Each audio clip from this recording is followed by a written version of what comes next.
Please, don't leave. I'm begging you." The words came from a man who had never begged for anything in his entire life. A man whose name made grown men cross themselves. A man bleeding out on a hospital gurney, staring up at me with eyes that suddenly understood what it meant to be powerless. But I'm getting ahead of myself. Let me tell you about karma, about how life has a way of bringing the mighty to their knees at the most unexpected moments. How many of you watching this believe that everything happens for a reason? That the universe has a way of teaching us exactly what we need to learn, exactly when we need to learn it? Drop a comment and let me know where you're watching from and whether you believe in divine timing. Because this story, my story, is about the night a notorious mafia boss learned that real power doesn't come from guns or fear or money. My name is Ireina Ward. I'm 28 years old, and this is the story of how I went from a burned-out single mother counting pennies for my dying son's treatment to the only person who could save the life of the most dangerous man in the city. And how that one night changed absolutely everything. But let me start from the beginning. 3 years ago, I believed in fairy tales. I believed that if you loved someone enough, worked hard enough, sacrificed enough, everything would work out. I believed my husband when he said he'd always be there. I believed the doctors when they said my son would be fine. I believed that good people got good outcomes. I was wrong about all of it. So if you're still here, hit that subscribe button because you're about to hear a story about survival, about a mother's love, about impossible choices, and about the night I held a killer's life in my hands and made him understand what it truly means to be afraid. Now, let me take you back to where it really started. The fluorescent lights in County Memorial's ICU flickered at 2:47 a.m. I knew the exact time because I'd been watching the clock, counting down the minutes until my shift ended, so I could race across town to Children's Hospital where my son Liam lay in his own bed, his small body fighting a battle no 7-year-old should have to fight. I moved between beds with mechanical precision, checking vitals, adjusting for drips, recording numbers on charts. My feet ached. My back screamed. I'd worked 16 hours straight, covering for another nurse who'd called in sick. Again. 3rd time this month. But I couldn't complain. I needed every extra hour, every overtime shift, every additional dollar I could scrape together. Liam's medication alone cost $4,000 a month. Insurance covered maybe half. The experimental treatment his specialist recommended, the one that might actually save his life, cost $35,000. Up front. In cash. Money I didn't have. Money I'd never have. Not on a nurse's salary. Not as a single mother abandoned by a husband who decided fatherhood was too hard when our son got sick. I pushed the thoughts away. Focus. One patient at a time. 1 minute at a time. That's how you survive. The man in bed 7 groaned. I checked his morphine drip, adjusted the flow, made a note for the doctor. The woman in bed 3 needed her catheter emptied. The teenager in bed 9 was finally sleeping after hours of panic attacks. I handled it all, moving like a ghost through the ward, invisible, efficient, forgotten. That's what people saw when they looked at me. Just another tired nurse in wrinkled scrubs. Brown hair pulled back in a messy bun. Dark circles under my eyes that no amount of concealer could hide. 30 pounds heavier than I'd been before Liam got sick, because I ate whatever was quick and cheap, and I never had time to exercise. Nothing special. Nothing remarkable. They had no idea. The emergency bay doors exploded open at 3:12 a.m. I heard the commotion from the ICU. Shouting in Russian. Heavy boots on linoleum. The charge nurse, Patricia, stuck her head into the ward, her face pale. Ireina. Emergency room. Now. I didn't ask questions. I ran. The scene in the ER looked like something from a war zone. 6 men in expensive suits, all built like mountains, surrounded a gurney. One of them had blood on his hands. Another was screaming into a phone in rapid Russian. The rest formed a wall between the gurney and everyone else, hands inside their jackets, where I knew they kept guns. On the gurney lay a man. Even bleeding and unconscious, he was striking. Mid-30s, maybe. Dark hair falling across his forehead. Strong jaw covered in 2 days of stubble. broad shoulders straining against a white shirt soaked crimson. Tattoos covered his hands, creeping up his wrists, intricate patterns I recognized even from a distance. Russian prison tattoos. The kind that told stories of violence and survival. Dr. Harrison, our head of emergency surgery, stood frozen 3 feet from the gurney, staring at a tablet screen. His hand shook. I'd never seen him shake before. He grabbed my arm. I need you to look at something. He shoved the tablet at me. CT scan results. I read them in seconds, my mind automatically calculating, analyzing, projecting outcomes. Internal bleeding. Severe. Multiple lacerations to the liver. 1 to the hepatic artery. Blood pooling in the peritoneal cavity. Blood pressure dropping. Heart rate elevated. He was dying. He needs surgery. Now. I handed back the tablet. I know. Dr. Harrison's voice cracked. But look at the placement. The angle. 1 wrong move, and he bleeds out on the table. I looked again. He was right. The arterial damage was positioned in the worst possible location, tucked behind the liver in a place where standard surgical approaches carried massive risk. 1 slip, 1 moment of imprecision, and the patient would hemorrhage beyond any ability to control it. What's the risk assessment? I asked. 48% mortality. That's with Dr. Chen performing the surgery. Dr. Catherine Chen, the best hepatobiliary surgeon in the state. Maybe the best on the entire East Coast. I'd assisted her in dozens of surgeries. She was brilliant, fearless, and precise. Where is she? Conference in Seattle. Won't be back until tomorrow afternoon. I looked at the man on the gurney. His face had gone gray. His breathing was shallow. Tomorrow afternoon might as well be next year. He won't make it that long, I said quietly. I know. One of the men in suits stepped forward. He was older than the others, maybe 50, with silver hair and a scar running down his left cheek. When he spoke, everyone in the ER went silent. You will operate. Now. Dr. Harrison actually stepped backward. Sir, I understand the urgency, but the risk is too high. If we wait for Dr. Chen, he will be dead. The man's accent was thick, but his English was clear.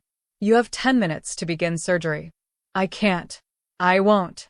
Not at 48% mortality. I could kill him. The man pulled a gun from inside his jacket. He didn't point it at anyone. He just held it, letting everyone see it, letting everyone understand exactly what kind of situation we were in. You will operate. The ER went completely silent. I could hear my own heartbeat. I could hear the monitors beeping. I could hear someone crying softly in one of the exam rooms. And I heard myself speak. I'll do it. Every head turned toward me. Dr. Harrison's eyes went wide. Elena, no. You can't. Yes, I can. The man with the gun looked at me like I was an insect. You are a nurse. I'm more than a nurse. It was true. What nobody in this hospital knew, what I'd kept hidden for 3 years because it made people uncomfortable, because it made doctors feel threatened, because it complicated everything, was that I had a gift. A genuine, inexplicable gift for surgery that went beyond training or education or experience. I saw things others didn't. Understood spatial relationships in 3 dimensions without trying. Could predict blood flow, tissue response, healing patterns with accuracy that seemed impossible. When I held a scalpel, my hands never shook, never hesitated, never made mistakes. I'd completed medical school. Top of my class. I'd been 2 months away from starting my surgical residency when I got pregnant with Liam. Then he was born premature, with complications, and my husband couldn't handle it. He left. I had a newborn in the NICU, and no money and no support, and medical school dead up to my eyeballs. So, I became a nurse. Put my surgical training on hold. Told myself it was temporary. That I'd go back eventually. Eventually never came. And now here I was 3 years later, watching a man die because nobody else could save him.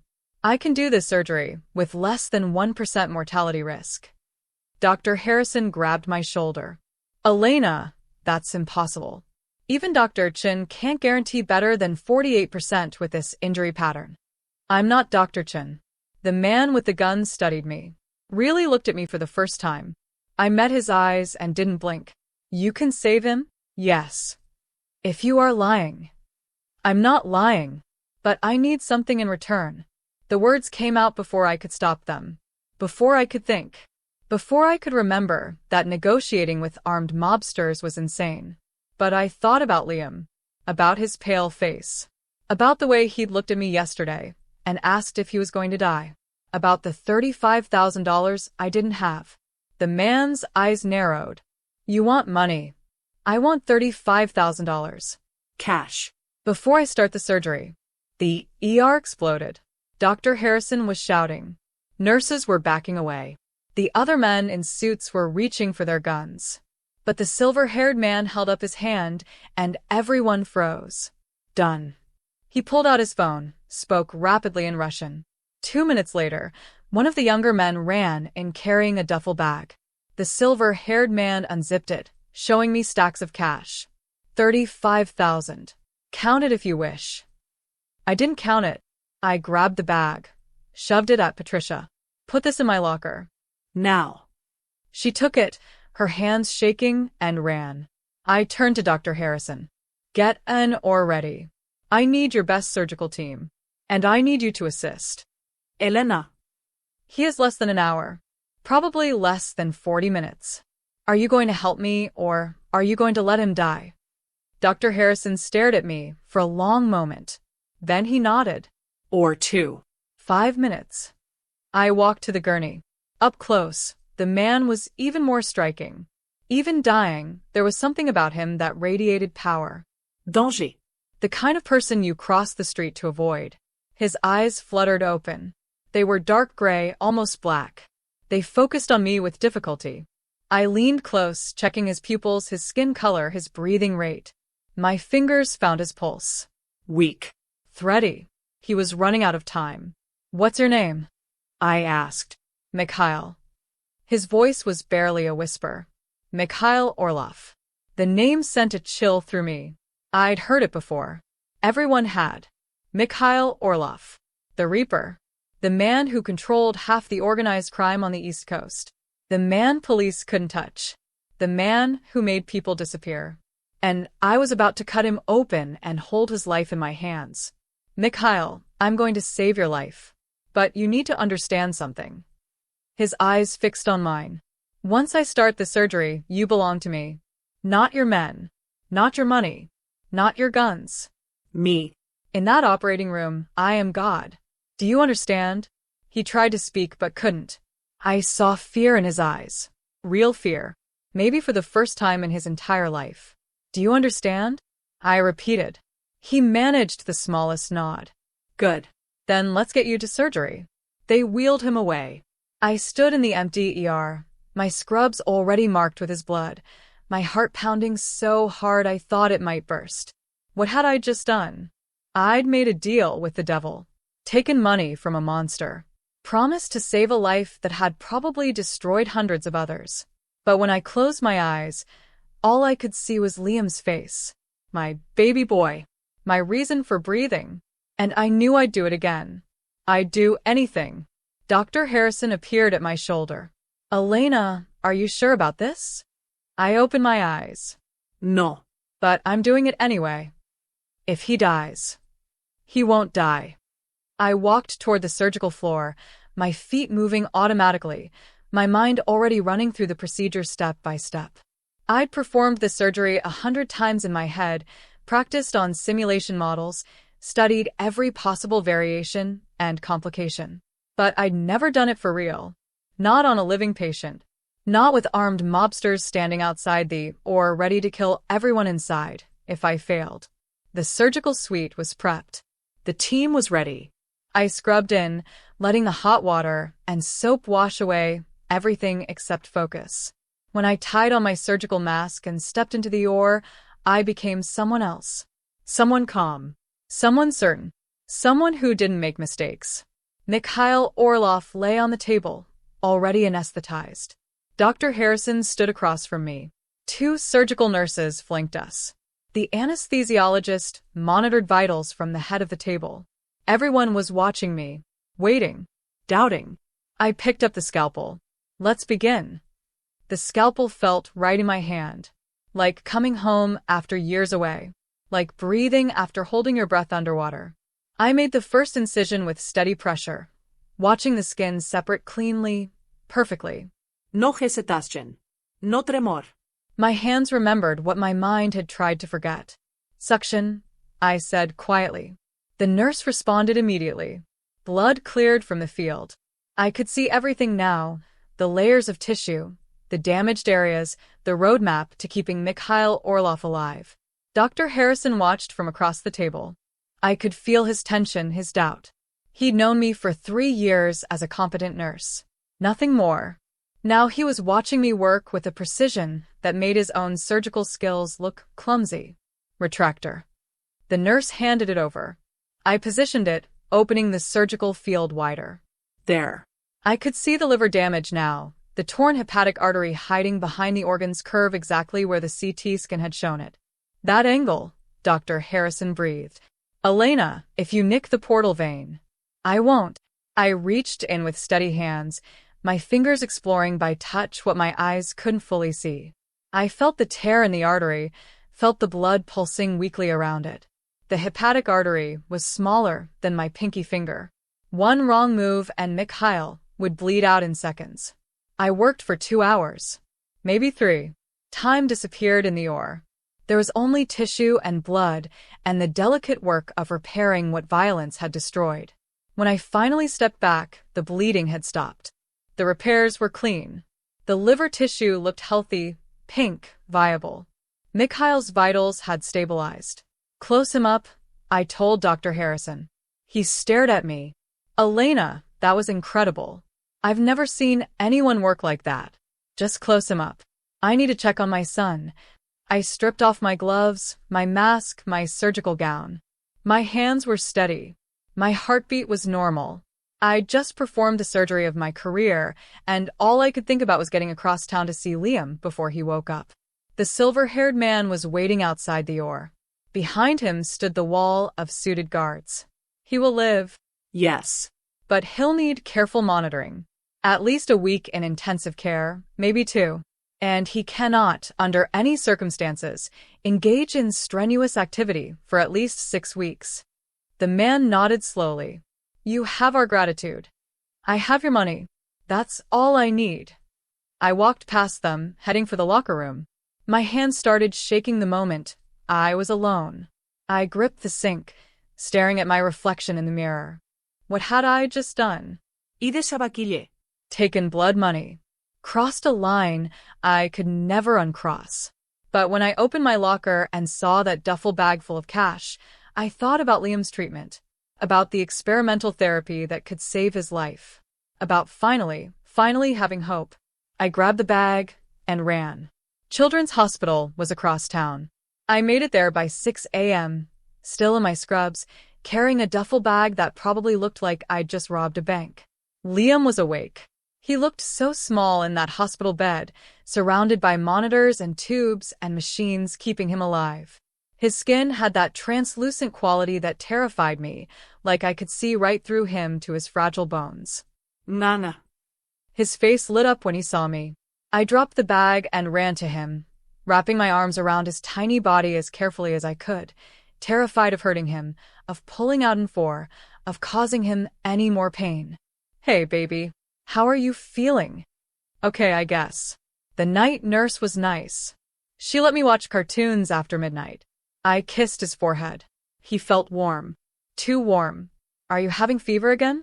A little, but it's okay. Mama, you look tired. I'm fine, sweetie. Mama's always fine.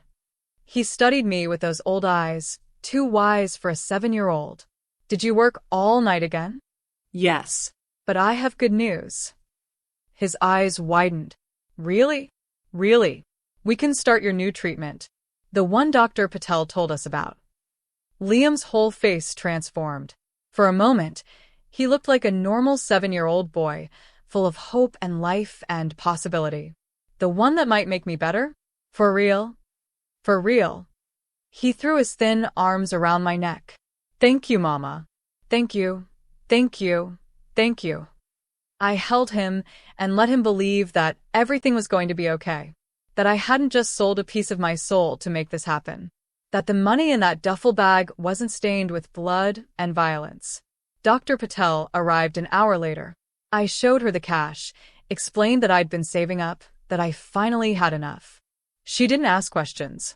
Maybe she didn't want to know. "We can start next week," she said. "I'll make the arrangements." Next week. 7 days until Liam's real chance at survival began. I spent the rest of the morning with him, reading stories, watching cartoons, pretending that the crushing exhaustion wasn't pulling me under. Finally, around noon, he fell asleep, his small hand still gripping mine. I extracted myself carefully and headed back to County Memorial. I'd been awake for almost 30 hours straight, but I needed to check on Mikhail, needed to make sure my work had held. The ICU was locked down. 2 of Mikhail's men stood outside the entrance, arms crossed, faces expressionless. They let me through without a word. Inside, Patricia met me with wide eyes. "Ireina, what the hell happened last night? There are armed men everywhere. The administrator is losing his mind. And that man you operated on, do you know who he is?" "Yes." "And you still did it?" "I did it for Liam." Her expression softened. Patricia had 2 teenagers of her own. She understood what it meant to be a mother. "How is he? Your patient, I mean." "Let me check." Mikhail occupied a private room at the end of the ICU. 2 more guards stood outside. Inside, every available monitor tracked his vitals. Everything looked stable. Better than stable, actually. His recovery was progressing faster than expected. He was awake. Those dark gray eyes followed me as I entered, alert despite the pain medication that should have kept him groggy. I checked his chart, his monitors, his surgical site through the bandages. Everything was perfect. "You saved my life." His voice was stronger than it should have been. "That's what I do." No. "You did something impossible." I heard the doctors talking. They said I should be dead. "You almost were." He watched me work, his gaze intense, uncomfortable. "What is your name?" Elena Ward. Anna. He said it like he was tasting the syllables. "Why did you demand money? Most people would be too afraid." "I'm not most people. And I have a son who needs treatment I can't afford on a nurse's salary." "Your son is sick?" "Yes." Something flickered across his face. Sympathy? Understanding? It disappeared too quickly to identify. "How old?" 7. "That is very young to be so ill." "Yes." I finished my examination and turned to leave. His voice stopped me. Anna. I looked back. "Thank you. Truly." The sincerity in his tone caught me off guard. This was supposed to be a monster. A killer. Someone incapable of genuine human emotion. But the man looking at me from that hospital bed seemed real. Vulnerable. Human. "You're welcome," I said quietly and left. The next week blurred together. I worked my regular shifts at County Memorial. I spent every free moment at Children's Hospital with Liam. I checked on Mikhail twice a day, monitoring his recovery, adjusting medications, making sure everything healed correctly. His men were always there, silent sentinels who watched my every move. It should have terrified me. Instead, I found it oddly reassuring, like having guard dogs. Dangerous guard dogs who could kill me without hesitation, but guard dogs nonetheless. Mikhail improved rapidly. By day 3, he was sitting up. By day 5, he was walking around his room. By day 7, he was asking when he could leave. 2 more weeks minimum, I told him firmly. "You're healing well, but internal injuries are tricky. If you push too hard too fast, you could tear something open and bleed out before anyone can help you. I have business to attend to. Your business can wait. Being alive should be your priority." He actually smiled. It transformed his face, softening the hard edges, making him look younger. Almost approachable. "You are very bossy for a nurse." "I'm bossy because I'm good at my job. And because I don't want you dying after I worked so hard to keep you alive." "You care if I live or die?" The question surprised me. "I care that my work doesn't go to waste. Is that all?" I met his eyes. "What else would there be?" He held my gaze for a long moment. Something passed between us, something electric and dangerous and completely inappropriate. I looked away first. I should check your incision. He lifted his shirt without argument. The surgical site looked beautiful. Clean edges, minimal scarring, no signs of infection. I'd done perfect work. My fingers traced the incision line, checking for heat, swelling, any indication of problems. His skin was warm under my touch. His breathing changed slightly. I pulled my hand back like I'd been burned. Everything looks good. Keep taking your antibiotics. No heavy lifting. No strenuous activity. Anna. I have to go check on other patients. I practically ran from the room. What was wrong with me? He was a criminal. A dangerous man. Someone I should fear, not feel attracted to. But those eyes. That unexpected vulnerability. The way he looked at me like I was something precious instead of just another tired nurse. I pushed the thoughts away. Focus on Liam. That's all that mattered. Liam started his treatment on day 8. I held his hand while they administered the first dose, watching his small face scrunch up at the needle prick, seeing hope and fear war in his expression. It's going to work, right, Mama? Yes, baby. It's going to work. I had to believe it. I'd paid too high a price for it not to work. The treatment made him sick at first. Nausea, weakness, fever. Dr. Patel assured me this was normal, expected, a sign that the medication was doing its job. But watching Liam suffer, knowing I'd taken money from a monster to make this happen, felt like divine punishment. On day 10, I was checking Mikhail's vitals when he spoke suddenly. You look tired. I'm always tired. Your son's treatment. It is not going well. I stiffened. How do you know about that? I asked. You saved my life. I wanted to know why you needed the money so desperately. Anger flared in my chest. Stay away from my son. I have no intention of harming a child.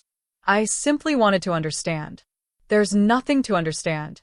He's sick. I needed money. End of story. Is the treatment working? The genuine concern in his voice diffused my anger. I sighed, suddenly too exhausted to maintain walls. It's too early to tell. He's having side effects, but that's expected. We won't know if it's actually helping for another few weeks. What is wrong with him? Autoimmune disorder. His body attacks itself. The treatment is supposed to reset his immune system. Mikhail was quiet for a moment. My sister died when she was 8. Different illness, but I remember watching her suffer. Remember feeling helpless. The confession hung in the air between us. A piece of humanity from someone I'd written off as inhuman. I'm sorry, I said softly. It was a long time ago, but it taught me that money and power mean nothing when someone you love is dying. Our eyes met. In that moment, we weren't nurse and patient, weren't law-abiding citizen and criminal. We were just two people who understood what it meant to watch someone you love slip away. Ireina, if there is anything you need, anything at all, you only have to ask. I just need you to heal so I can stop worrying about you dying on my watch. He smiled again. I will try not to disappoint you. Over the next few days, our interactions changed. We talked more. About small things at first. His favorite foods. My terrible taste in television. His travels. My complete lack of travel. He made me laugh. Actually laugh for the first time in months. Maybe years. And slowly, terrifyingly, I started to see him as more than just a patient. More than just a criminal. He was intelligent, well-read, surprisingly funny. He asked about Liam constantly, genuinely interested in my son's progress. He noticed when I looked tired and made sure I took breaks. He treated me with a respect I'd forgotten I deserved. On day 14, Dr. Harrison cleared Mikhail for discharge. You've recovered remarkably well, he said, reviewing the charts. I've never seen anyone heal this fast from such extensive internal damage. I had an excellent surgeon. Mikhail looked directly at me. Dr. Harrison caught the look. After he left the room, I busied myself with disconnecting monitors, avoiding Mikhail's gaze. So this is goodbye, he said. I suppose so. Just remember what I told you. No heavy lifting, no fighting, no anything strenuous for at least another 4 weeks. Will you check on me? Make sure I am following orders. You have your own doctors. I want you. The words hit me like a physical blow. The way he said them, low and intense, made it clear he wasn't just talking about medical care. That's not appropriate. Why not? Because you're a patient. Because I'm a nurse. Because you're you, and I'm me, and there are about 1,000 reasons why this is a terrible idea. Whatever you think is happening here. He stood slowly, carefully, mindful of his healing injuries. He crossed the small room until he stood directly in front of me, close enough that I had to tilt my head back to meet his eyes. What I think is happening, he said quietly, is that I have met someone extraordinary. Someone brave and brilliant and beautiful who saved my life and asked for nothing but money to help her child. Someone who treats me like a human being instead of a monster. Mikhail. I know what I am, Ireina. I know what people say about me.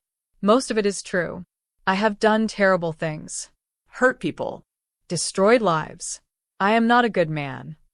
Then why are you telling me this? Because you deserve honesty. And because I cannot stop thinking about you. My heart hammered against my ribs. Every logical part of my brain screamed at me to walk away. To end this before it started. To protect myself and Liam from this dangerous man. But another part, a part I'd ignored for too long, wanted to step closer. Wanted to know what it felt like to be wanted by someone who looked at me like I mattered. I can't, I whispered. I understand. But he didn't move away. Neither did I. The moment stretched between us, electric and impossible. His hand lifted slowly, giving me time to pull back, to stop him. I didn't. His fingers brushed my cheek, so gently, I barely felt it. Like I was made of glass, and he was afraid of breaking me. If you ever need anything, he said, anything at all, you call me. He pressed a card into my hand. Heavy stock paper with just a phone number embossed on it. Nothing else. Then he stepped back, the moment broken. Take care of yourself, Ireina Ward. And take care of your son. He left with his men surrounding him, disappearing from the hospital like a dark storm passing. I stood in the empty room, holding his card, my heart racing, my mind spinning. What had just happened? I shoved the card into my pocket and tried to forget about it. Tried to focus on my normal life. On Liam, whose treatment was showing early signs of improvement. On my job, which had become infinitely more complicated now that everyone knew I had surgical skills far beyond a normal nurse. On the 1,000 small tasks that filled every moment of every day. But late at night, when I couldn't sleep, I pulled out that card and stared at the number. Wondering. Wanting. Terrified of both. 3 weeks passed. Liam continued improving. His color was better. His energy was returning. Dr. Patel was cautiously optimistic. Everything was going according to plan. Then one evening, I came home to my small apartment to find my door slightly ajar. My blood turned to ice. I pushed it open slowly. Inside, my living room had been destroyed. Furniture overturned. Cushions slashed. Drawers emptied onto the floor. And on my wall, spray painted in red. You saved the wrong man. I stood frozen in my destroyed apartment, staring at those red letters dripping down my wall like blood. You saved the wrong man. My hands shook as I pulled out my phone. I should call the police. Report a break-in. File a report that would go nowhere, because the police in the city didn't care about break-ins in poor neighborhoods. Instead, I found myself dialing the number on the card Mikhail had given me. He answered on the first ring. Anna. Just my name. But the way he said it, like he'd been waiting for my call, like he knew something was wrong. My apartment was broken into. Are you there now? Yes. Get out. Now. Go somewhere public. I am sending people to you. Mikhail, I don't need. Anna. His voice was hard now, commanding. Someone threatened you, because of me. That makes you my responsibility. Get out of your apartment. Do it now. I grabbed my purse and ran. Down 3 flights of stairs, out into the street, to the coffee shop on the corner that stayed open late. I ordered tea I didn't want and sat in the back corner where I could see the door. 10 minutes later, a black SUV pulled up outside. The silver-haired man from the hospital emerged, along with two others. He spotted me through the window and came inside. Miss Ward, I am Victor. We spoke briefly at the hospital. I remember. Mikhail sent us to secure your apartment and ensure your safety. May I sit? I nodded. He sat across from me, his scarred face surprisingly gentle. Tell me exactly what you saw. I described everything. The open door. The destroyed apartment. The message on the wall. Victor's expression darkened. This is the work of the Volkov family. They have been trying to eliminate Mikhail for years. When he survived the ambush, they must have learned you were the one who saved him. But I'm nobody. I'm just a nurse. You are the reason their enemy still breathes. That makes you very much somebody. The reality crashed over me. By saving Mikhail, I'd made myself a target. Put myself in danger. Put Liam in danger. My son. The words came out strangled. He's at Children's Hospital right now. If they know about me, they know about him. Victor was already on his phone, speaking rapid Russian. He hung up and met my eyes. Mikhail is sending security to the hospital as we speak. Your son will be protected. I need to go to him. We will take you. But first, you need to understand something. The Volkov family does not make empty threats. If they have marked you, they will try again. Then what am I supposed to do? You have two choices. You can go to the police, try to handle this through official channels. They will take a report, maybe assign you a patrol car for a few days. Then you will be on your own. Or you accept Mikhail's protection. Move into a secure location. Let us keep you and your son safe until this is resolved. Resolved how? Victor's smile was cold. That is not something you need to concern yourself with. I understood what he meant. They would handle the Volkov family. Permanently. More blood. More violence. All because I'd saved one man's life. I can't bring my son into this world. He's 7 years old. He's sick.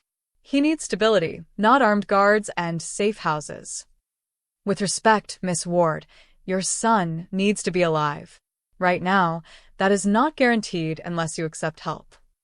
He was right. I hated it, but he was right. Okay. But I need to see Liam first. I need to explain this to him somehow. Of course. We will take you now. The drive to Children's Hospital felt surreal. I sat in the back of an armored SUV with tinted windows, watching the city pass by, wondering how my life had spiraled so completely out of control in just 3 weeks.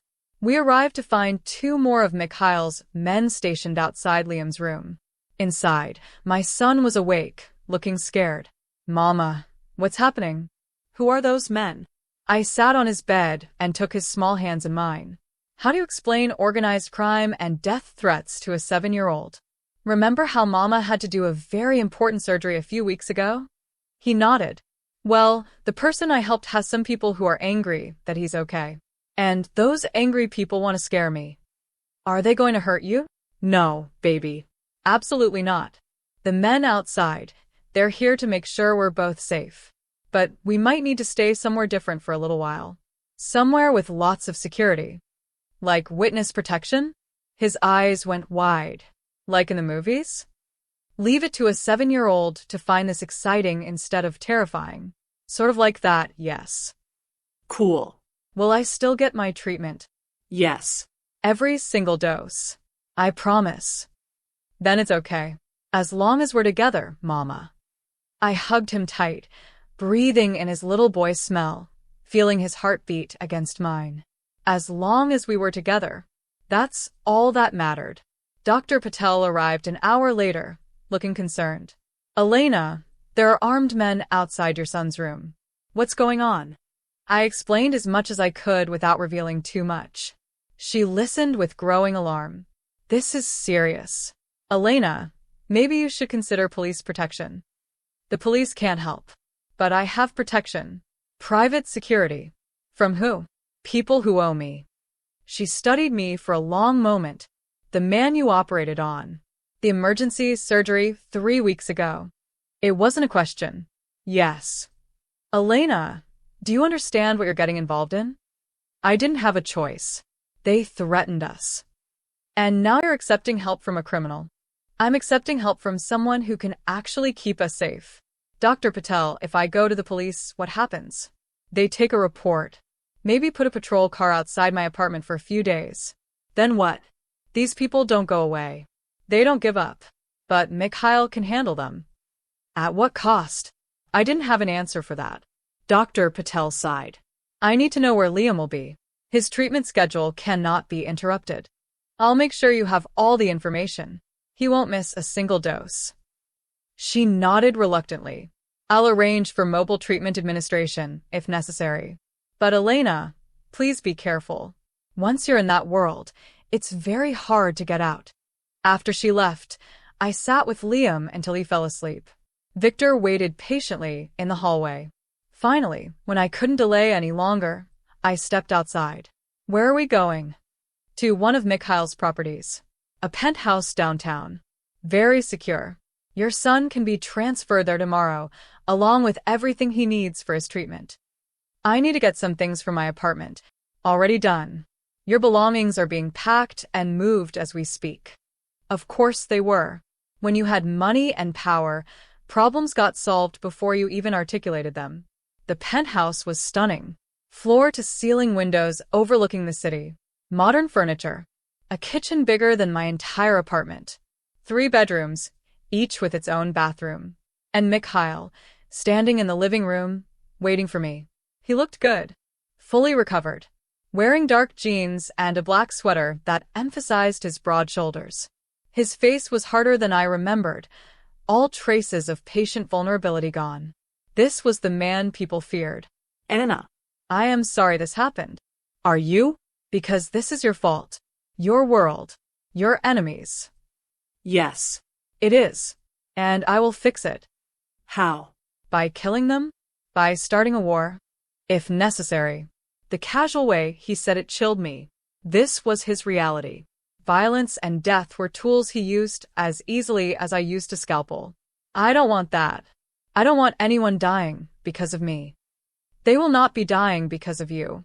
They will be dying because they threaten someone under my protection. There is a difference. Is there? He crossed the room until he stood in front of me. Up close, I could see the faint scar from his surgery, barely visible beneath his sweater. Ireina, I know this is not the life you wanted. I know you did not ask for any of this. But it is the reality now. The Volkov family will not stop because you wish them to. They will not negotiate. The only language they understand is strength. So you'll kill them all? And then what? Someone else will come after you. And after me. And this never ends. It ends when everyone understands that touching you means death. When your name becomes synonymous with my protection. When even thinking about harming you is too dangerous to consider. The fierce protectiveness in his voice did something to me. Something I didn't want to examine too closely. I saved your life, I said quietly. I didn't sign up to be your responsibility. You became my responsibility the moment you put your hands inside my chest and refused to let me die, whether you want it or not. We stood there, the tension thick between us. I should have been afraid. Should have been planning my escape. Instead, I felt something else entirely. Safe. For the first time in years, I felt safe. Thank you, I whispered, for protecting Liam. That's all I care about. Keep my son safe, and I'll deal with everything else. I will protect you both. I swear it. His hand lifted to my face, cupping my cheek the way he had in the hospital. But this time I didn't pull away. This time, I leaned into his touch, letting myself take comfort from this dangerous man. You should rest, he said softly. It has been a long day. Where are you going? To handle the Volkov problem. Fear spiked through me. You just got out of the hospital. You're not fully healed. I am healed enough. Mikhail, please. Don't do anything stupid. Don't risk yourself. You care if I live or die? The same question he'd asked in the hospital. But now the answer was different. Yes. Ikare. Something blazed in his eyes. Heat and hunger, and something deeper I couldn't name. Then I will be careful. For you. He left with Victor and 4 other men. I stood alone in the enormous penthouse, listening to the silence, wondering what I'd just gotten myself into. I explored the space, finding my clothes already hanging in one of the bedroom closets. Someone had even brought my photos of Liam, placing them on the nightstand. The attention to detail was impressive and slightly unsettling. I tried to sleep but couldn't.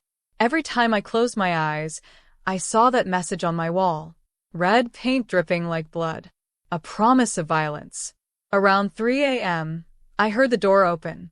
I crept out of my room to find Mikhail in the kitchen, pouring vodka into a glass. His knuckles were split. There was blood on his shirt. "Are you hurt?" He looked up, surprised to see me. No. "The blood is not mine." "What did you do?" "What was necessary. I should have left it alone. Should have gone back to bed." Instead, I found myself walking to him, taking his damaged hands in mine, examining the split skin. "You need these cleaned." "I am fine." "You're not fine." "Where's your first aid kit?" "Bathroom." "Under the sink." I retrieved it and made him sit at the kitchen counter. I cleaned his knuckles carefully, dabbing away blood, applying antiseptic. He watched me work in silence. "You are always taking care of people," he said. "It's what I do." "Who takes care of you?" The question caught me off guard. "I take care of myself. That is a lonely way to live." "It's the only way I know." I finished bandaging his hands. But I didn't let go. I stood between his knees, our faces level, breathing the same air. Anna. My name was a prayer on his lips. "This is crazy," I whispered. "You and me. This whole situation. It's completely insane." "Yes. I should run. Take Liam and disappear." "You could try. I would find you. That should terrify me. But it does not."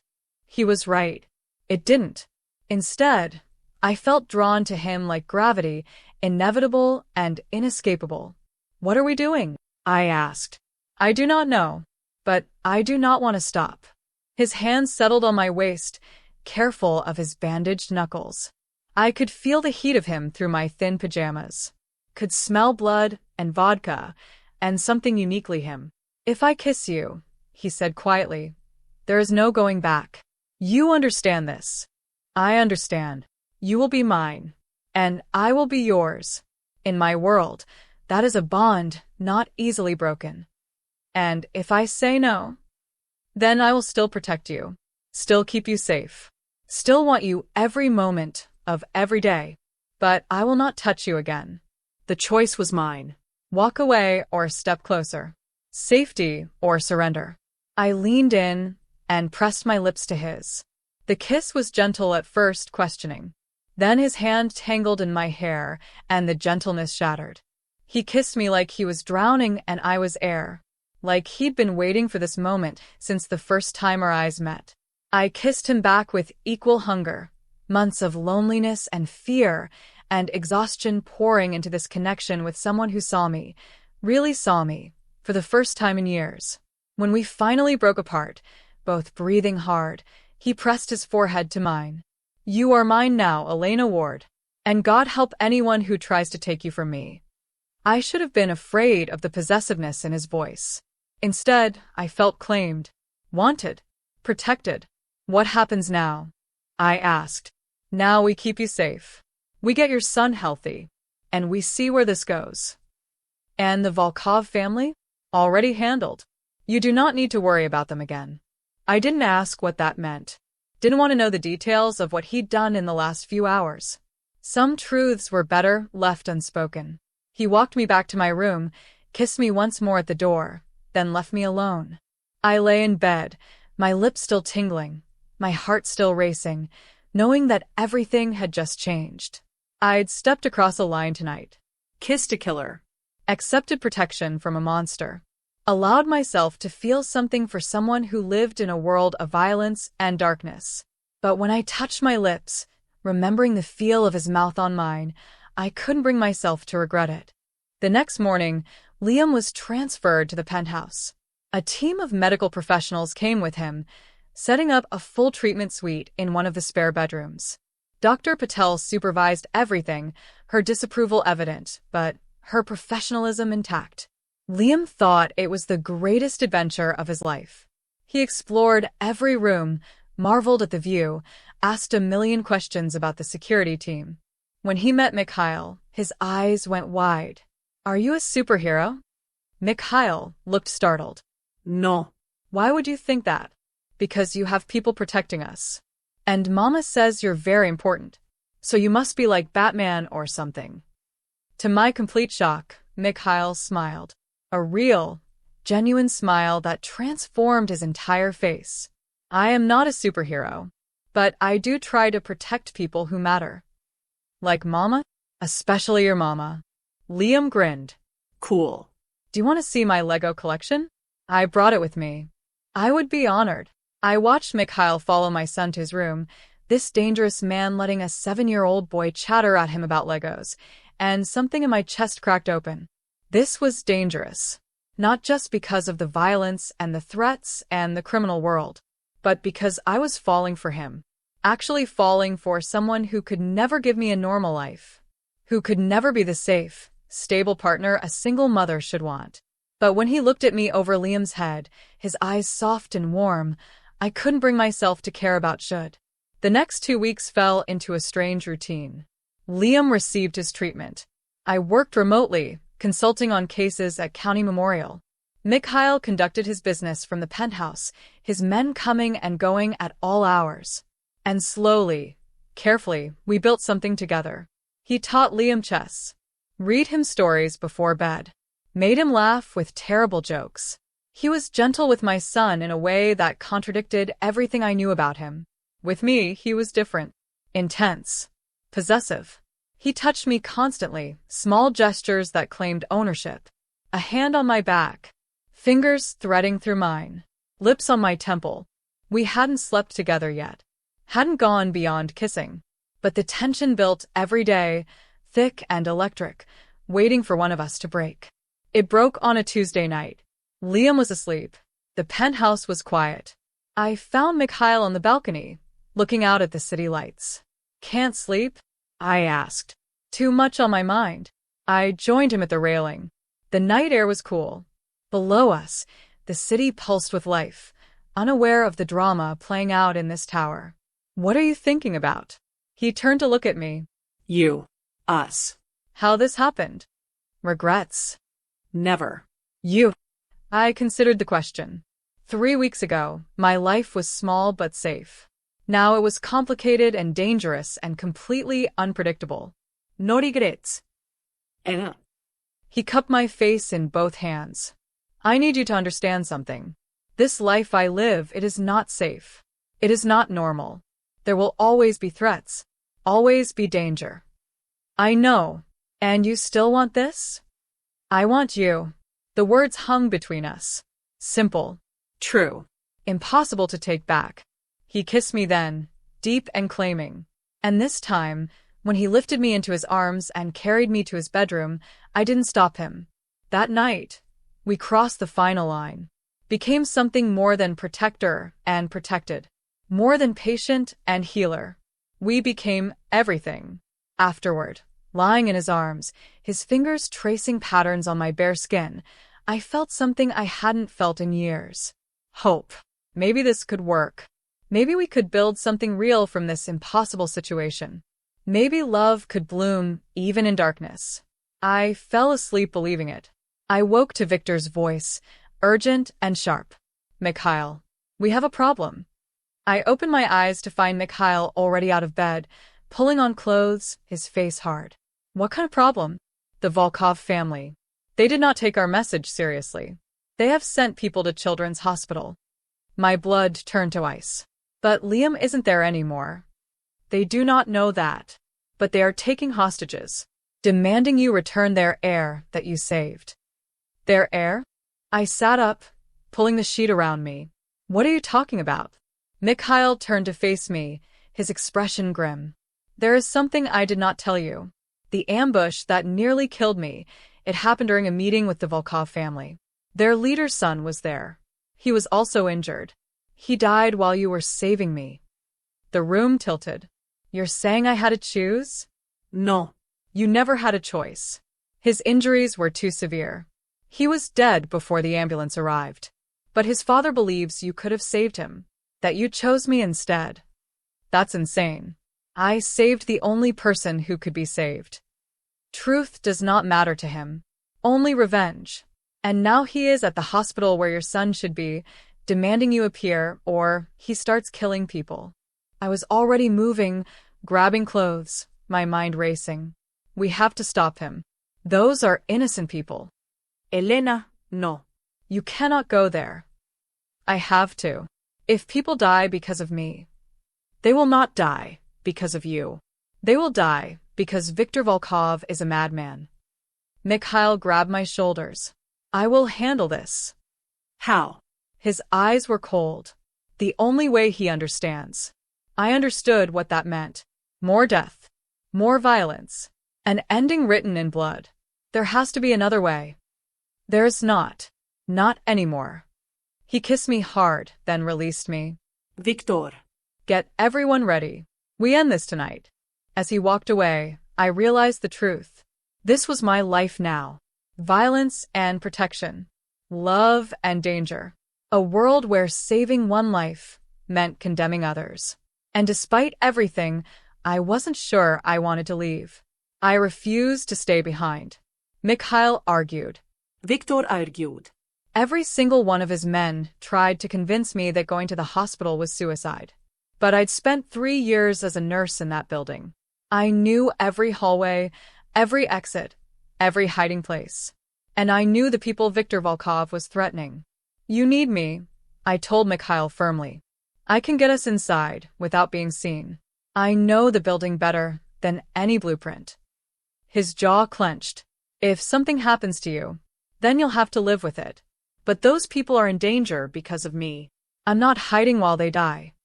He stared at me for a long moment, and I saw the exact instant he realized I wouldn't back down. Fine. But you stay with me. Every second. You do exactly what I say. Understood? Understood. The drive to County Memorial felt like traveling to an execution. Mine or someone else's, I wasn't sure yet. Victor drove with 4 other vehicles following, all filled with armed men. How many hostages? Mikhail asked Victor. At least 12. Staff and patients. Viktor Volkov has them in the surgical wing. He is demanding you appear in 1 hour, or he starts killing them one by one. I checked my watch. We had 40 minutes. The hospital was surrounded by police, but they kept their distance. Nobody wanted to be the one who got hostages killed. Mikhail made a phone call, spoke briefly in Russian, then hung up. The police will give us 30 minutes. After that, they breach. How did you arrange that? I asked. He smiled without humor. I know people. Of course he did. We parked 3 blocks away and approached on foot. I led them to a service entrance I'd used countless times during smoke breaks I never actually took. The door was locked, but I still had my key card.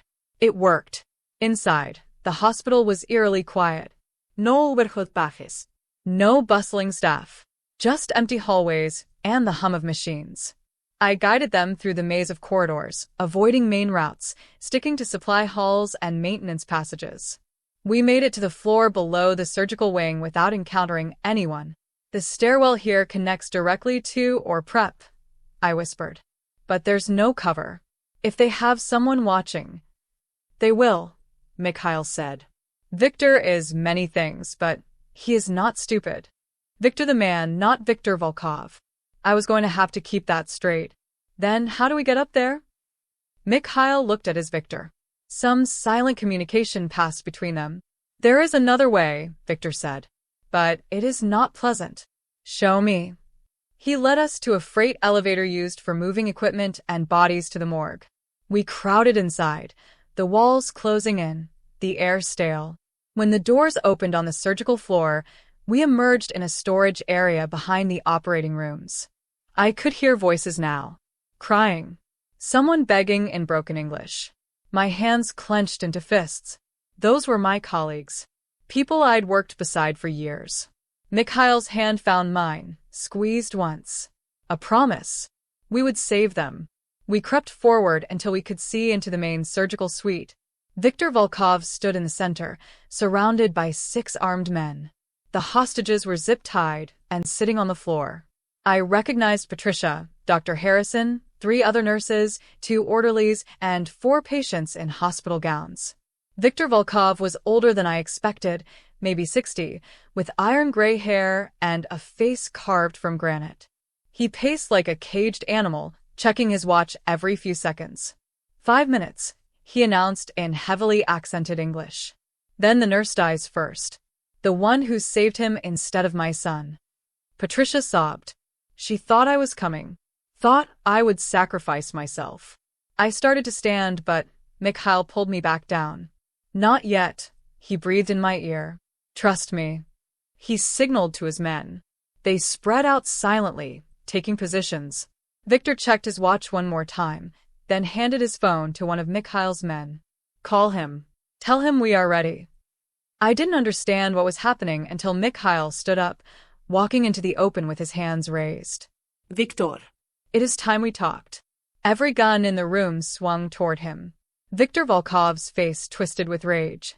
You dare show your face here? You, who took my son from me. Your son died because he was stupid enough to pull a gun during a negotiation. His death is on your hands, not mine. Liar. The nurse chose you over him. The nurse saved the only person who could be saved. Your son was dead before he reached the hospital. You know this. The autopsy proved it. Then she should have tried. Should have done something. She did. She saved a life. Is that not what doctors are supposed to do? Viktor Volkov raised his gun, pointing it directly at Mikhail. You took my son. I will take everything you love. Then shoot me. I am here. But let these people go. They have nothing to do with this. They have everything to do with this. They work in the hospital that let my boy die. The madness in his voice was evident. This wasn't about justice or revenge. This was about a father broken by grief, lashing out at anyone he could blame. I couldn't watch Mikhail die. Couldn't let him sacrifice himself. I stood up and walked into the room. I'm the one you want. Every head turned. Mikhail's eyes went wide with fury and fear. Elena, no. I'm the surgeon who operated that night. I'm the one who made the choice. Let everyone else go, and you can have me. Viktor Volkov stared at me. You are the nurse? I'm the surgeon. And your son was already dead when they brought him in. Massive head trauma. Severed spinal cord. There was nothing anyone could have done. You lie to save yourself. I'm not lying. And if you want proof, I can show you his medical records. I can explain exactly why he couldn't be saved. But these people had nothing to do with it. Let them go. For a moment, I thought he might actually listen. Then his face hardened. No. You all let him die. You all deserve to suffer. He raised his gun toward Patricia. Everything happened at once. Mikhail lunged toward me, pushing me down. Gunfire exploded. Glass shattered. People screamed. When the noise stopped, I was on the ground with Mikhail covering me, his body a shield. Around us, Viktor Volkov's men were down, disarmed by Mikhail's team who'd used the distraction to strike. Viktor Volkov himself was on his knees, Viktor holding a gun to his head. It is over, Mikhail said, standing slowly, pulling me up with him. Your men are dead or captured. The police are on their way. You have lost. Viktor Volkov looked at me with such hatred, I felt it like a physical blow. This is not over. Even if I die, my family will come for you. For everyone you love. You will never be safe. Then I will kill them too, Mikhail said calmly. And their families. And anyone else who threatens what is mine.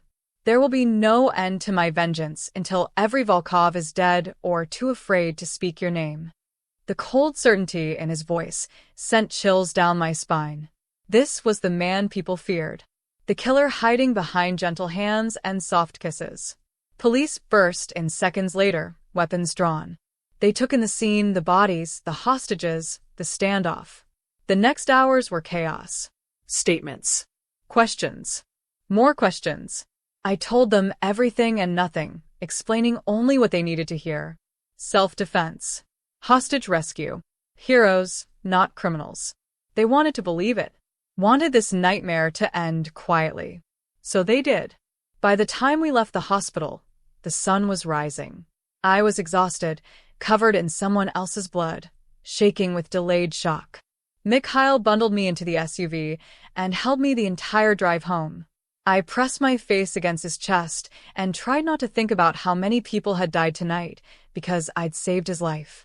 Back at the penthouse, Liam was still asleep, unaware of everything that had happened. I checked on him, kissed his forehead, then collapsed in Mikhail's bed. He held me while I cried. Didn't tell me it would be okay. Didn't make promises he couldn't keep. Just held me and let me break. "I'm sorry," he said finally, "for bringing this into your life. You didn't bring it. I chose it when I took your money. When I saved your life. When I kissed you. You could still leave. Take Liam and disappear. I would help you. New identities. New life. You would be safe." I pulled back to look at him. "Is that what you want?" "I want you safe. If that means losing you, then yes. And if I don't want to leave," his eyes searched mine, "then you stay. And we face whatever comes together." "Together," I repeated. "I like the sound of that." He kissed me softly. "Get some rest. We will figure everything out later." But as I drifted off, I knew nothing was figured out. Viktor Volkov was in custody, but his family was still out there. Still dangerous. Still wanting revenge. This was far from over. The next week was tense. Mikhail doubled security. Viktor Volkov's family went silent, which was somehow worse than threats. The waiting. The wondering. When would they strike next? But life continued. Liam's treatment was working. His blood counts improved. His energy returned. Dr. Patel was cautiously optimistic that we'd caught it in time. I returned to work at County Memorial, though now with a permanent security detail. Mikhail's men followed me everywhere. It should have felt suffocating. Instead, it felt safe. Dr. Harrison pulled me aside my first day back. "Ireina, I need to talk to you about your future here." I braced for termination. "Too much drama. Too much danger. The board has reviewed your credentials, your surgical training, the work you've done. We would like to offer you a position as an attending surgeon." I stared at him. "What? You saved 16 people that night at the hospital, performed emergency triage under active threat, and your surgery on Mikhail Orlov was exceptional. We need someone with your skills. But I'm not board certified. I never completed my residency." "We can work around that. Provisional status while you finish requirements." "Ireina, you're too talented to waste as a nurse. No offense to nurses, but your skills are surgical." It was everything I'd wanted 3 years ago. The career I'd sacrificed for Liam. The dream I'd buried. "Can I think about it?" "Of course. Take your time." I told Mikhail that night over dinner. Liam had already eaten and was watching movies in his room, leaving us alone. "That is wonderful news," Mikhail said, smiling.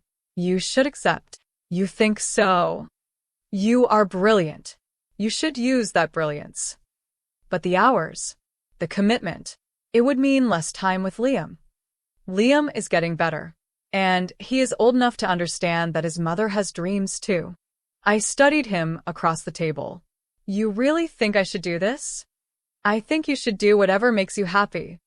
"What if what makes me happy is this? Us. This strange life we're building?" His expression softened. "Then that makes me the luckiest man alive." We were interrupted by Viktor bursting through the door, his face grim. "We have a problem." Mikhail was on his feet instantly. "What now?" "It is not the Volkovs. It is someone else. Someone asking questions about Ireina. About her medical background. Her connection to you." "Who?" "We do not know yet. But they are digging deep. Into her past. Her husband. Everything." My blood ran cold. My ex-husband? What does he have to do with this? Maybe nothing. Maybe everything. We need to find out. Mikhail turned to me. "Ireina, I need to know everything about your ex-husband. Where he is. what he knows. Anything that could be used against you. I sank into my chair. His name is Derek Ward. We divorced 3 years ago when Liam got sick. He couldn't handle it, so he left. I haven't heard from him since.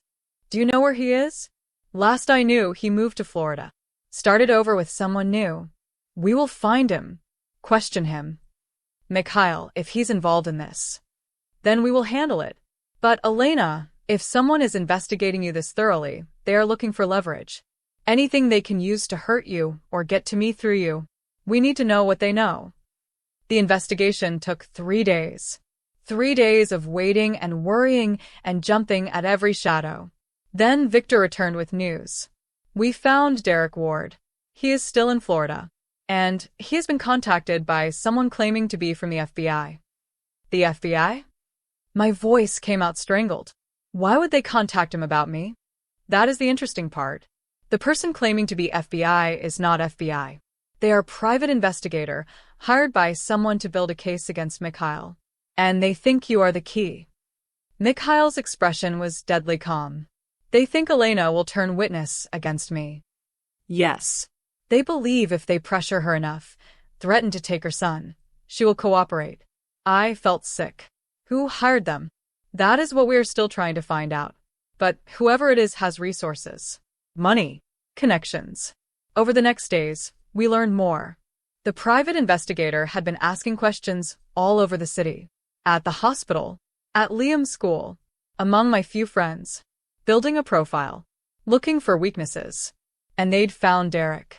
He is cooperating with them, Victor reported, telling them everything he knows about you, your struggles, your desperation, how far you would go to save Liam. But he doesn't know anything about Mikhail.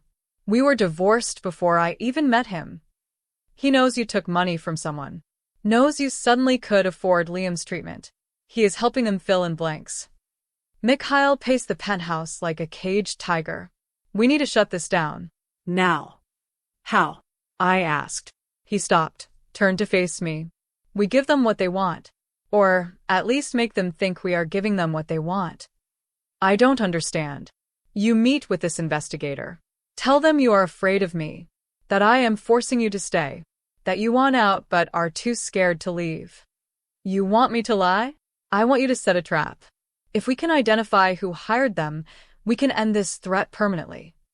It was dangerous. Possibly stupid. But it might work. Okay, I said. Let's do it.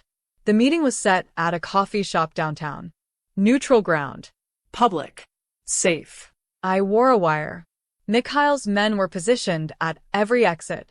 But as I sat across from the private investigator, a woman named Margaret Chin, I felt completely exposed. Thank you for meeting me, Ireina, she said, her voice kind. Motherly. I know this must be difficult. You said you could help me. Help my son. I can. But I need your help first. I need you to tell me the truth about Mikhail Orlov.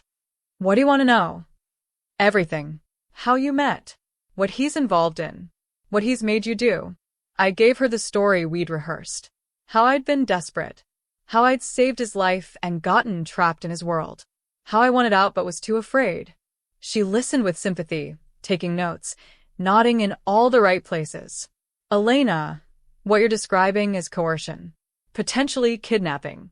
If you're being held against your will. It's complicated. He's not keeping me prisoner. But I can't leave. He has people watching me. Watching Liam.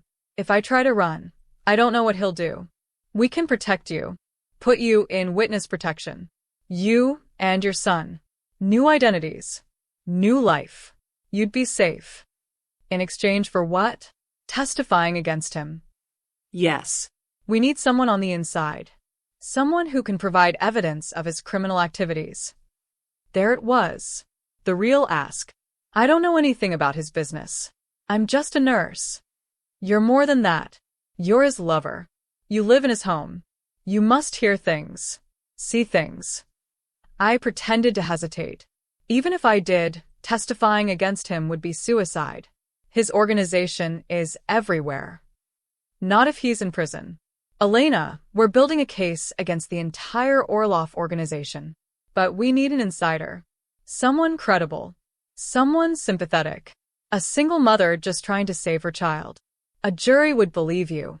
Who hired you to do this? Her expression flickered. Just for a second. I'm working with federal prosecutors. That's not what I asked. Who is paying your bills? I can't disclose my clients. Then we're done here. I stood to leave. Her hand shot out, grabbing my wrist. Wait. Please. Ireina, you don't understand what you're involved with. Mikhail Orlov is dangerous. He's killed people. Destroyed lives. If you stay with him, you're complicit. Let go of me. She released my wrist, but her eyes were desperate. At least think about it. You have my number. Call me when you're ready to do the right thing. I walked out without looking back. In the SUV, Mikhail was waiting. Did you get it? I pulled out my phone, playing back the recording from the wire. His men had also captured video from multiple angles. We had everything. She is not working with federal prosecutors, Mikhail said, his voice hard.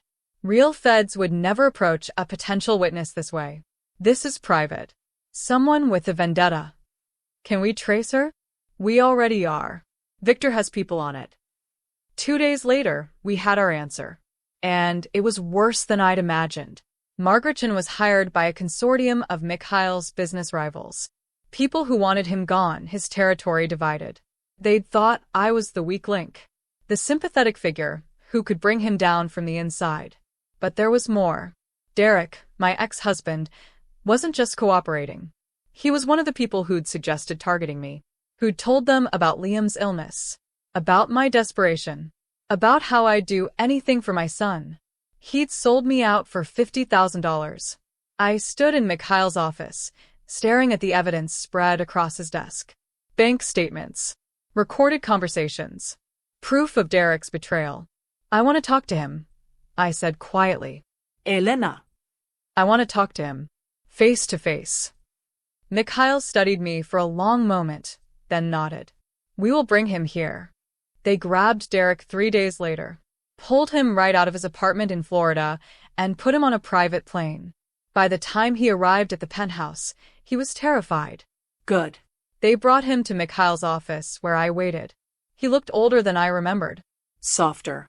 The man I'd loved once upon a time was barely recognizable in this stranger's face. His voice shook. Please, you have to understand. I don't have to understand anything. You sold me out. Your own ex-wife. The mother of your child. I needed the money. I have debts. And they said you'd be fine. That they just wanted information. Information to destroy my life. To take me away from Liam. Did you think about him at all? About what would happen to our son if I disappeared? Guilt flashed across his face. I thought he'd be better off. Away from this world. Away from criminals.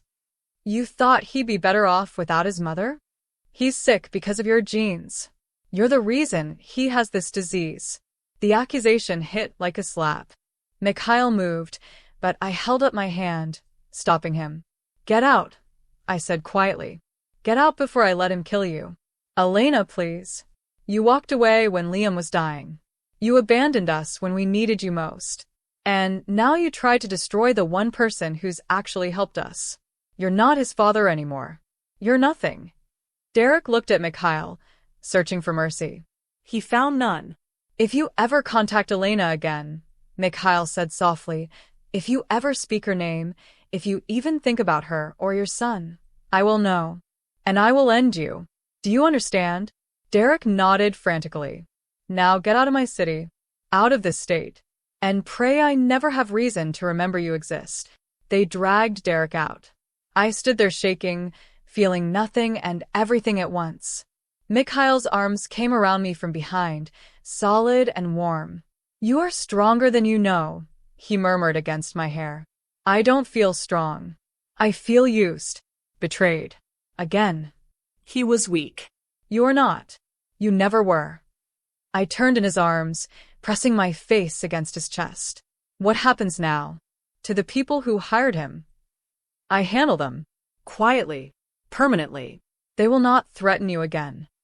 More death. More violence. Yes. This is my world, Ireina. This is what I do to protect what is mine. I should have been horrified. Should have pulled away. Instead, I held him tighter. I'm tired of being afraid, I whispered. Then stop being afraid. You have me. You have my protection. Nothing and no one will touch you. For a moment, I believed him. Then my phone rang. Unknown number. I almost didn't answer. But something made me. Hello. Elena Ward. A woman's voice. Cultured. Cold. Yes. Who is this? My name is Ireina Volkov. Victor was my brother. My blood turned to ice. I'm sorry for your loss. Are you? You saved the man who killed him. You chose that monster over my family. Your brother was already dead. There was nothing I could do.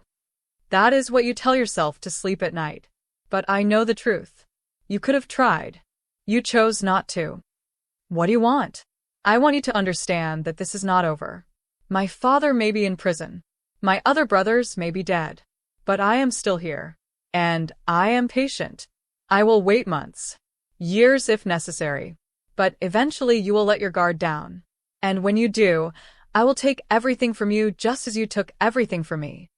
The line went dead. I stood frozen, the phone still pressed to my ear, her words echoing in my mind. Mikhail took the phone from my hand. What did she say? I told him. All of it. His face went cold. Deadly. She is threatening you. That was a mistake. Mikhail, please. No more killing. No more war. Can't we just leave? Take Liam and disappear somewhere she'll never find us. You think she would stop looking? You think distance would keep you safe? He cupped my face in his hands. The only way you are safe is if she is dead. I can't live like this. Always waiting. Always afraid. Always knowing that someone died because of me. They do not die because of you. They die because they threaten you. There is a difference. Is there? Because from where I stand, I'm the reason all of this is happening. No. They are the reason. They chose violence. They chose revenge. They chose to make you a target. All I am doing is choosing you back. Tears ran down my face. What if choosing me costs too much? What if one day you wake up and realize I'm not worth all this blood? He pulled me against him, his heart beating steady under my ear. That day will never come. You are worth everything. Worth fighting for. Worth killing for. Worth dying for if it comes to that. Don't say that. It is true. I love you, Ireina. I have loved you since the moment you stood over my dying body and refused to let me go. Everything I am, everything I have, it is yours. The words shattered something inside me. I love you too. God help me, I love you. We held each other in that office, surrounded by evidence of betrayal, while threats circled like sharks. And somehow, in that moment, I felt safer than I ever had in my life. But safety was an illusion. I learned that the next morning, I woke to screaming. Liam screaming. I ran to his room, Mikhail, right behind me. Liam was in bed, eyes wide with terror, staring at his window, where someone had painted a message in red. I'm coming for you. And beneath it, a photo of Liam at school, taken yesterday. Without us knowing, Ireina Volkov had been watching, waiting, and she'd just declared war. The security footage showed nothing. Whoever had gotten to Liam's window on the 20th floor had been a professional. No face. No identifying features. Just a message and a threat. We need to move, Mikhail said immediately. This location is compromised. Move where? She found us here. She'll find us anywhere. Not if we go to ground completely. I have a property upstate. Remote. Secure. No one knows about it except Victor and me. I looked at Liam, still trembling in my arms, and nodded. Okay. But we do it now. We don't wait. We were packed and gone within 2 hours. The drive took 3 hours, winding through mountains to a compound hidden in the forest. High walls. Armed guards. Security systems that belonged in a military facility. It should have felt safe. Instead, it felt like a prison. Liam hated it immediately. No school. No friends. Just endless forest and guards who watched our every move. His treatment continued, but the isolation was taking a toll. Mama, when can we go home? He asked on day 5. Soon, baby. As soon as it's safe. But when will it be safe? I didn't have an answer. Mikhail was gone most days, handling business, searching for Ireina. His men scoured the city, following every lead, but she'd vanished like smoke. She is good, Victor admitted. Better than her brothers. More patient. More careful. So what do? Hide forever. We find her first, but days turned into weeks, and we found nothing. It was like hunting a ghost. The isolation was destroying me. No work. No purpose. Just waiting and watching Liam grow more withdrawn each day. He stopped laughing. Stopped playing. Just sat by the window staring at the trees like a prisoner counting the days. Then Dr. Patel called with news that shattered what was left of my world. Ireina, I need to see Liam immediately.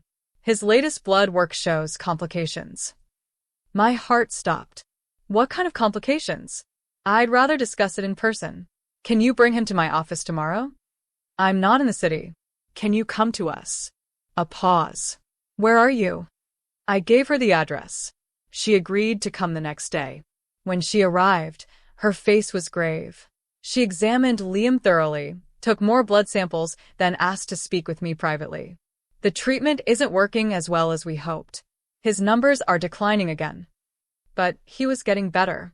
He had more energy, better color. That was initial response. But his body is developing resistance. We need to adjust the protocol. Possibly add additional medications. What does that mean? More side effects. More pain. Yes. And more cost. The new medications are experimental. Insurance won't cover them. Of course they wouldn't. How much? 60,000 for a 3-month supply. I actually laughed. Hysterical, broken laughter. I don't have $60,000. I spent everything I had on the first treatment. Ireina, without this medication, the disease will progress rapidly. We're talking months, maybe weeks before his organs start failing. The room tilted. You're saying he's dying? I'm saying we're running out of options. But this new protocol could work. Could buy us the time we need to find a permanent solution. Time I can't afford to buy. After she left, I sat in Liam's room, watching him sleep. His face was pale again. The vibrance from weeks ago fading. The disease winning. I'd saved a killer, and still couldn't save my son. Mikhail found me there hours later. Dr. Patel told me about the medication. I don't want to talk about it. Ireina, the money is not a problem. I will pay for whatever he needs. No. What? I said no. I won't take more money from you. Won't go deeper into this debt. His face hardened. Is that what you think this is? A debt. Isn't it? You've given me everything. Protection. Money.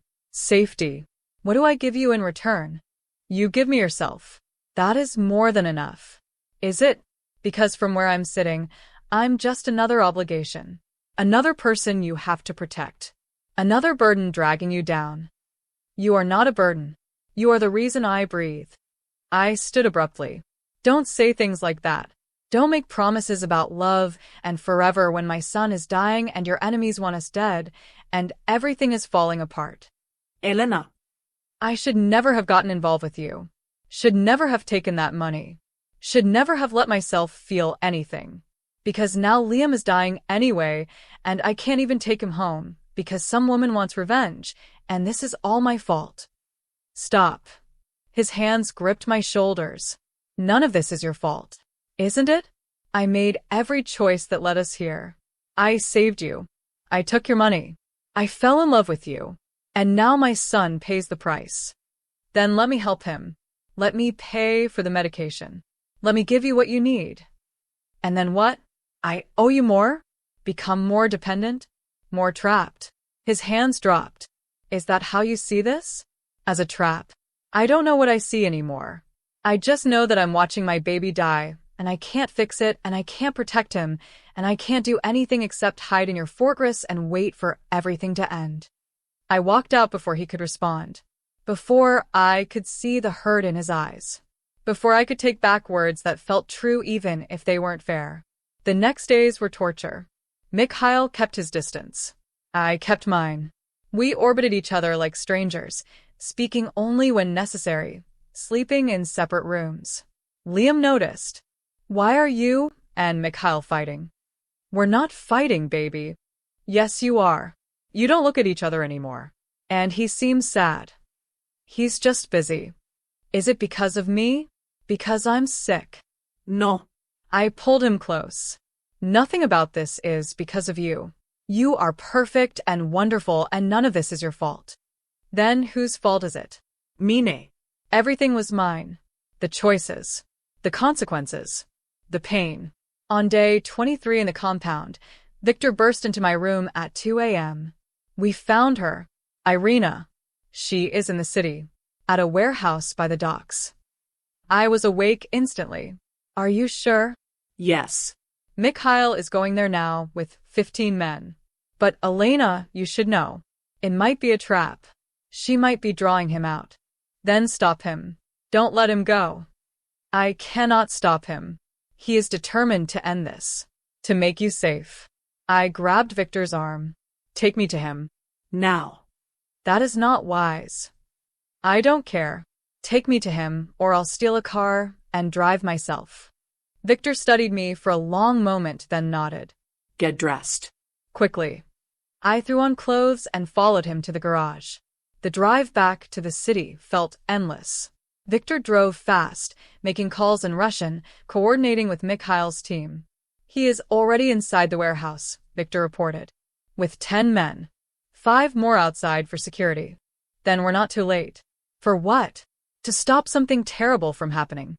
We arrived at the docks to find controlled chaos.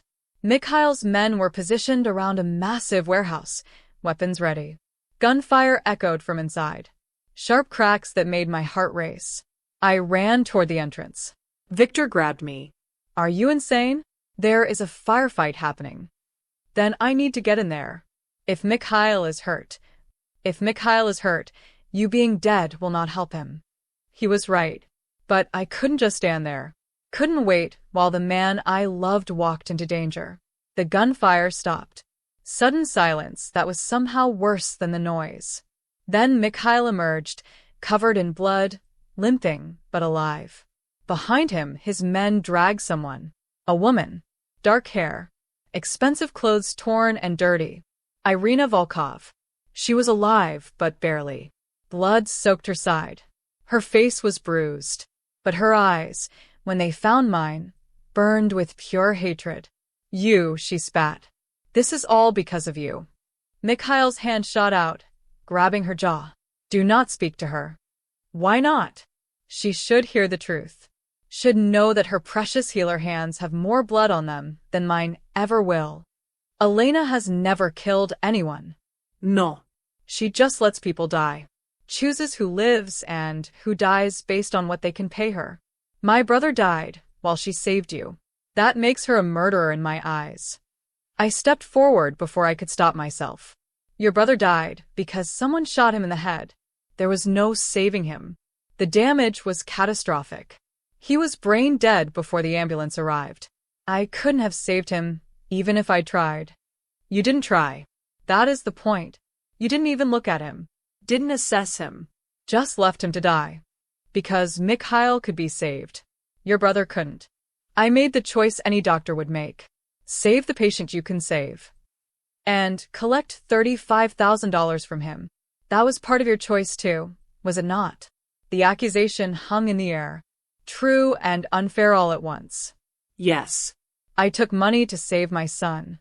I'm not ashamed of that. You should be. You are no better than us. No better than the criminals you claim to despise. You just hide behind a white coat and call it medicine. Mikhail's gun pressed against her temple. Enough. But Ireina smiled. Blood on her teeth. Triumph in her eyes. Go ahead. Kill me. But it will not save her. There are others. My cousins. My uncles. People who will never stop hunting her. You cannot kill us all. Watch me. Mikhail, wait. I put my hand on his arm. Don't do this. She threatened you. Threatened Liam. She has to die. If you kill her, you prove everything she said is true. That we're no different than them. That violence is all we understand. Ireina, this is not a philosophy debate. This is survival. Her or us. Then choose us by being better than her. Turn her over to the police. Let her face justice the right way. The police cannot hold her. She has connections. Money. She will be out in days. Then we disappear. Really disappear. Take new names and start over somewhere she'll never find us. Mikhail stared at me. You want to run? To give up everything and hide. I want to stop the killing. I want Liam to grow up without this darkness. I want us to have a chance at a normal life. There is no normal life for people like us. Not anymore. Then I'll take abnormal. I'll take hidden and safe over this endless war. Ireina laughed. A wet, pained sound. Listen to her beg. The great surgeon reduced to pleading for mercy. How pathetic. Mikhail's finger tightened on the trigger. I saw the decision in his eyes. Saw him choose violence over my pleas. Then Liam's voice cut through the darkness. Nana. I spun around. Liam stood 20 feet away, somehow having followed us, his small face pale in the dim light. One of Mikhail's guards stood behind him, looking apologetic. He insisted on coming, said he had to see his mother. Liam walked toward me, his eyes taking in the scene. The blood. The guns. The broken woman on her knees. Mama, are you okay? I ran to him, kneeling down, blocking his view. Yes, baby. I'm fine. But you shouldn't be here. I heard Victor say there was fighting. I was scared something happened to you. Or to Mikhail. His small hand reached past me, toward Mikhail. And in that moment, seeing my son extend trust to this man covered in blood, seeing him care about someone the world called a monster, I understood something fundamental. We were already a family, already bound together by more than circumstance. And family meant protecting each other, saving each other, choosing each other even when it was hard. Mikhail, I said quietly. Please. For him. Choose mercy. He looked at Liam, at me, at Ireina bleeding on the ground. Then he lowered his gun. Victor. Call the federal prosecutor we have on retainer. Tell them we have a gift. Evidence against the entire Volkov organization. Financial records. Names. Operations. Everything we need to put them all away for life. You would betray my family? Ireina's voice was weak now. I would end them. Permanently. Your family will rot in prison. Your empire will crumble. And you will spend the rest of your life knowing that you lost. That we won. That Ireina ward is free while you waste away in a cell. He gestured to his men. They dragged Ireina away. She screamed threats and curses, but they faded as distance grew. Mikhail walked to us, kneeling in front of Liam. Are you okay, little man? Liam nodded. Are you? I am now. He looked at me. Because of your mother. She makes me want to be better than I am. She makes everyone better, Liam said seriously. That's her superpower. Mikhail smiled. You are right. That is exactly what it is. He stood, offering me his hand. I took it, letting him pull me up. We stood there in the darkness of the docks, covered in the evidence of violence, holding my son between us, and I felt something shift. This was rock bottom. This was the moment where everything could have gone wrong. Where Mikhail could have chosen revenge over mercy. Where I could have given up. Where Liam could have been traumatized beyond repair. But we'd survived it. Together. The next week was a blur of FBI interviews and witness protection discussions. Ireina gave up everything to avoid the death penalty. Her testimony brought down 3 crime families, dozens of corrupt officials, and dismantled criminal networks that had operated for decades. Mikhail's organization came under scrutiny too, but he'd been smart. Had kept his hands clean enough, his operations legal enough, that they couldn't make charges stick. He paid fines, made deals, restructured his businesses to be legitimate. It cost him money, Cost him power. Cost him respect in a world that valued strength over survival. But he did it anyway. For me. For Liam. For the future we might have together. We stayed at the compound while everything sorted itself out. But now it didn't feel like a prison. It felt like a refuge. A place to heal. Liam started his new medication. The expensive treatment that Mikhail paid for without hesitation, without making me feel like I owed him, without counting costs or debts. And slowly, miraculously, Liam started to improve again. Real improvement this time. Lasting improvement.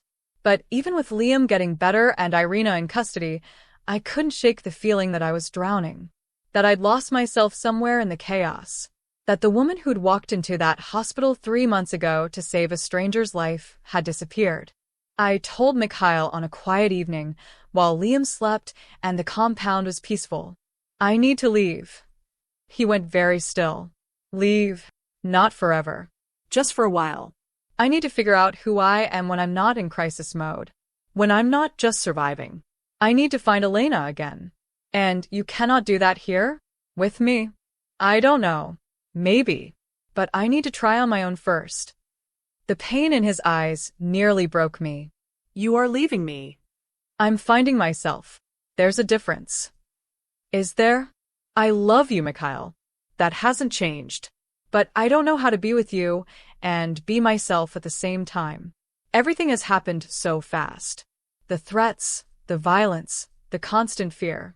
I haven't had time to just breathe. So breathe. Here. With us. I can't. Not yet. I need space. Time. Distance from all of this. He stood abruptly, walking to the window, his back rigid. If you leave, you may not come back. You may realize you are better off without me. Without this life. Maybe. Or maybe I'll realize I can't live without you. But either way, I need to know for sure. Need to choose you freely, not because I'm dependent on you or scared or trapped. He turned to face me. How long? I don't know. A month? 2. And Liam? Comes with me. He needs normal too.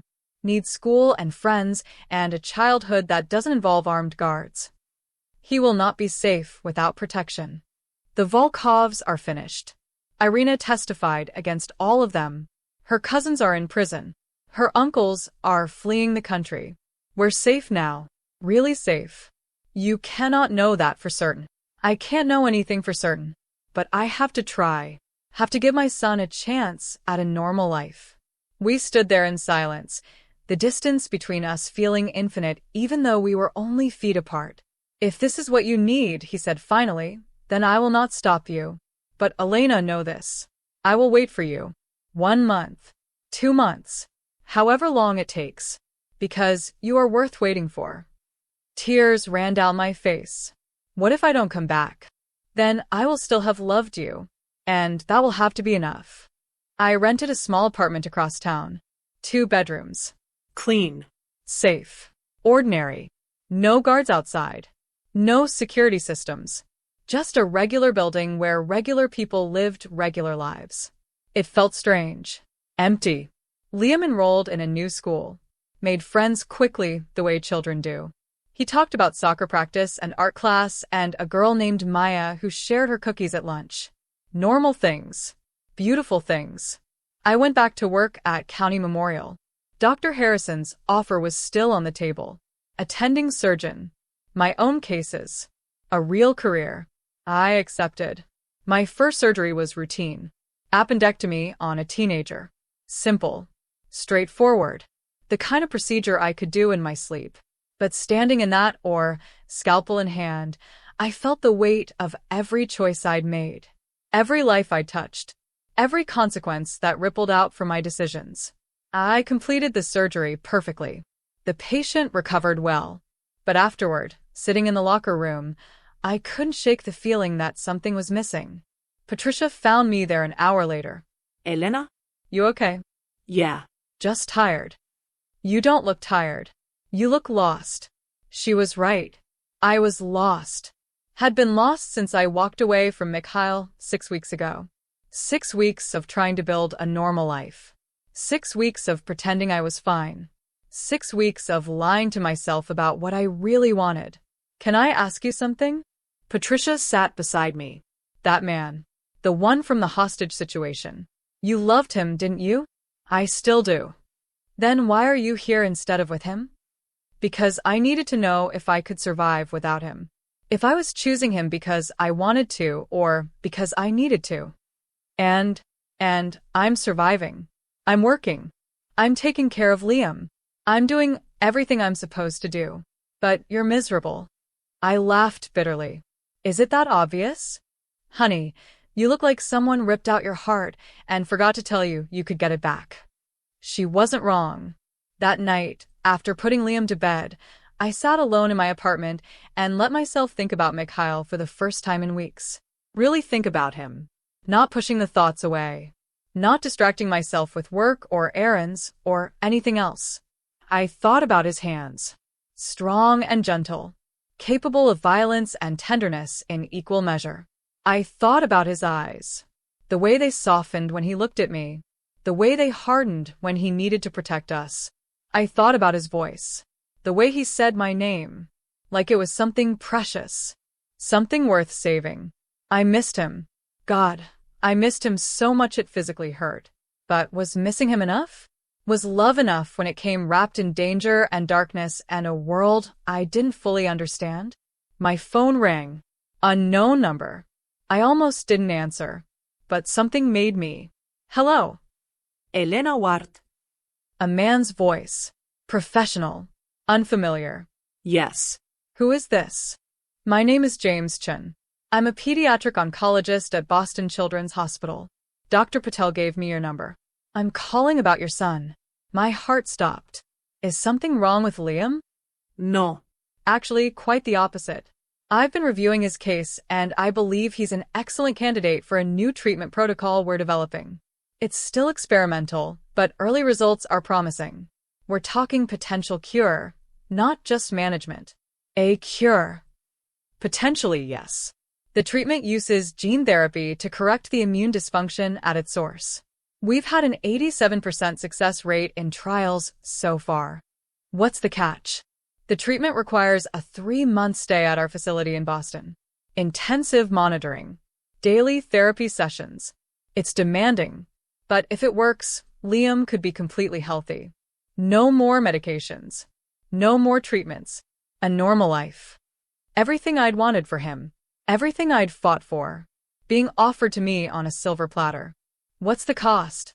It's fully funded through our research grant. No cost to you. When would we need to start? As soon as possible. Ideally within the next 2 weeks. The earlier we intervene, the better the outcomes. After he hung up, I sat staring at my phone. Boston. 3 months. A chance to save Liam permanently. But Boston meant leaving again. Meant more distance from Mikhail. Meant choosing Liam's health over everything else. Except it wasn't really a choice, was it? Liam came first. Always. That's what being a mother meant. I called Dr. Patel to verify everything. She confirmed it all. Dr. Chen was legitimate. The program was real. This was Liam's best shot at a real future. You should take it, she said. This is exactly what Liam needs. I know. It's just complicated. Because of Mikhail? I'd never told her his name. Never confirmed anything. But she'd figured it out anyway. Yes. Ireina, I can't tell you what to do about your personal life. But as Liam's doctor, I can tell you that this treatment could change everything for him. Give him the childhood he deserves. She was right. I knew she was right. I told Liam about Boston the next morning over breakfast. His eyes went wide. Boston? Like where the Red Sox play. Exactly like that. We'd live there for 3 months while you get treatment that could make you all the way better. All the way? Like never sick again. Maybe. The doctors can't promise for sure. But there's a really good chance. He was quiet for a moment, pushing cereal around his bowl. What about Mikhail? What about him? He'd miss us. We'd miss him. I know, baby. But your health comes first. Always. Does he know we're leaving? Not yet. I'm going to tell him today. Can I come? I want to say goodbye too.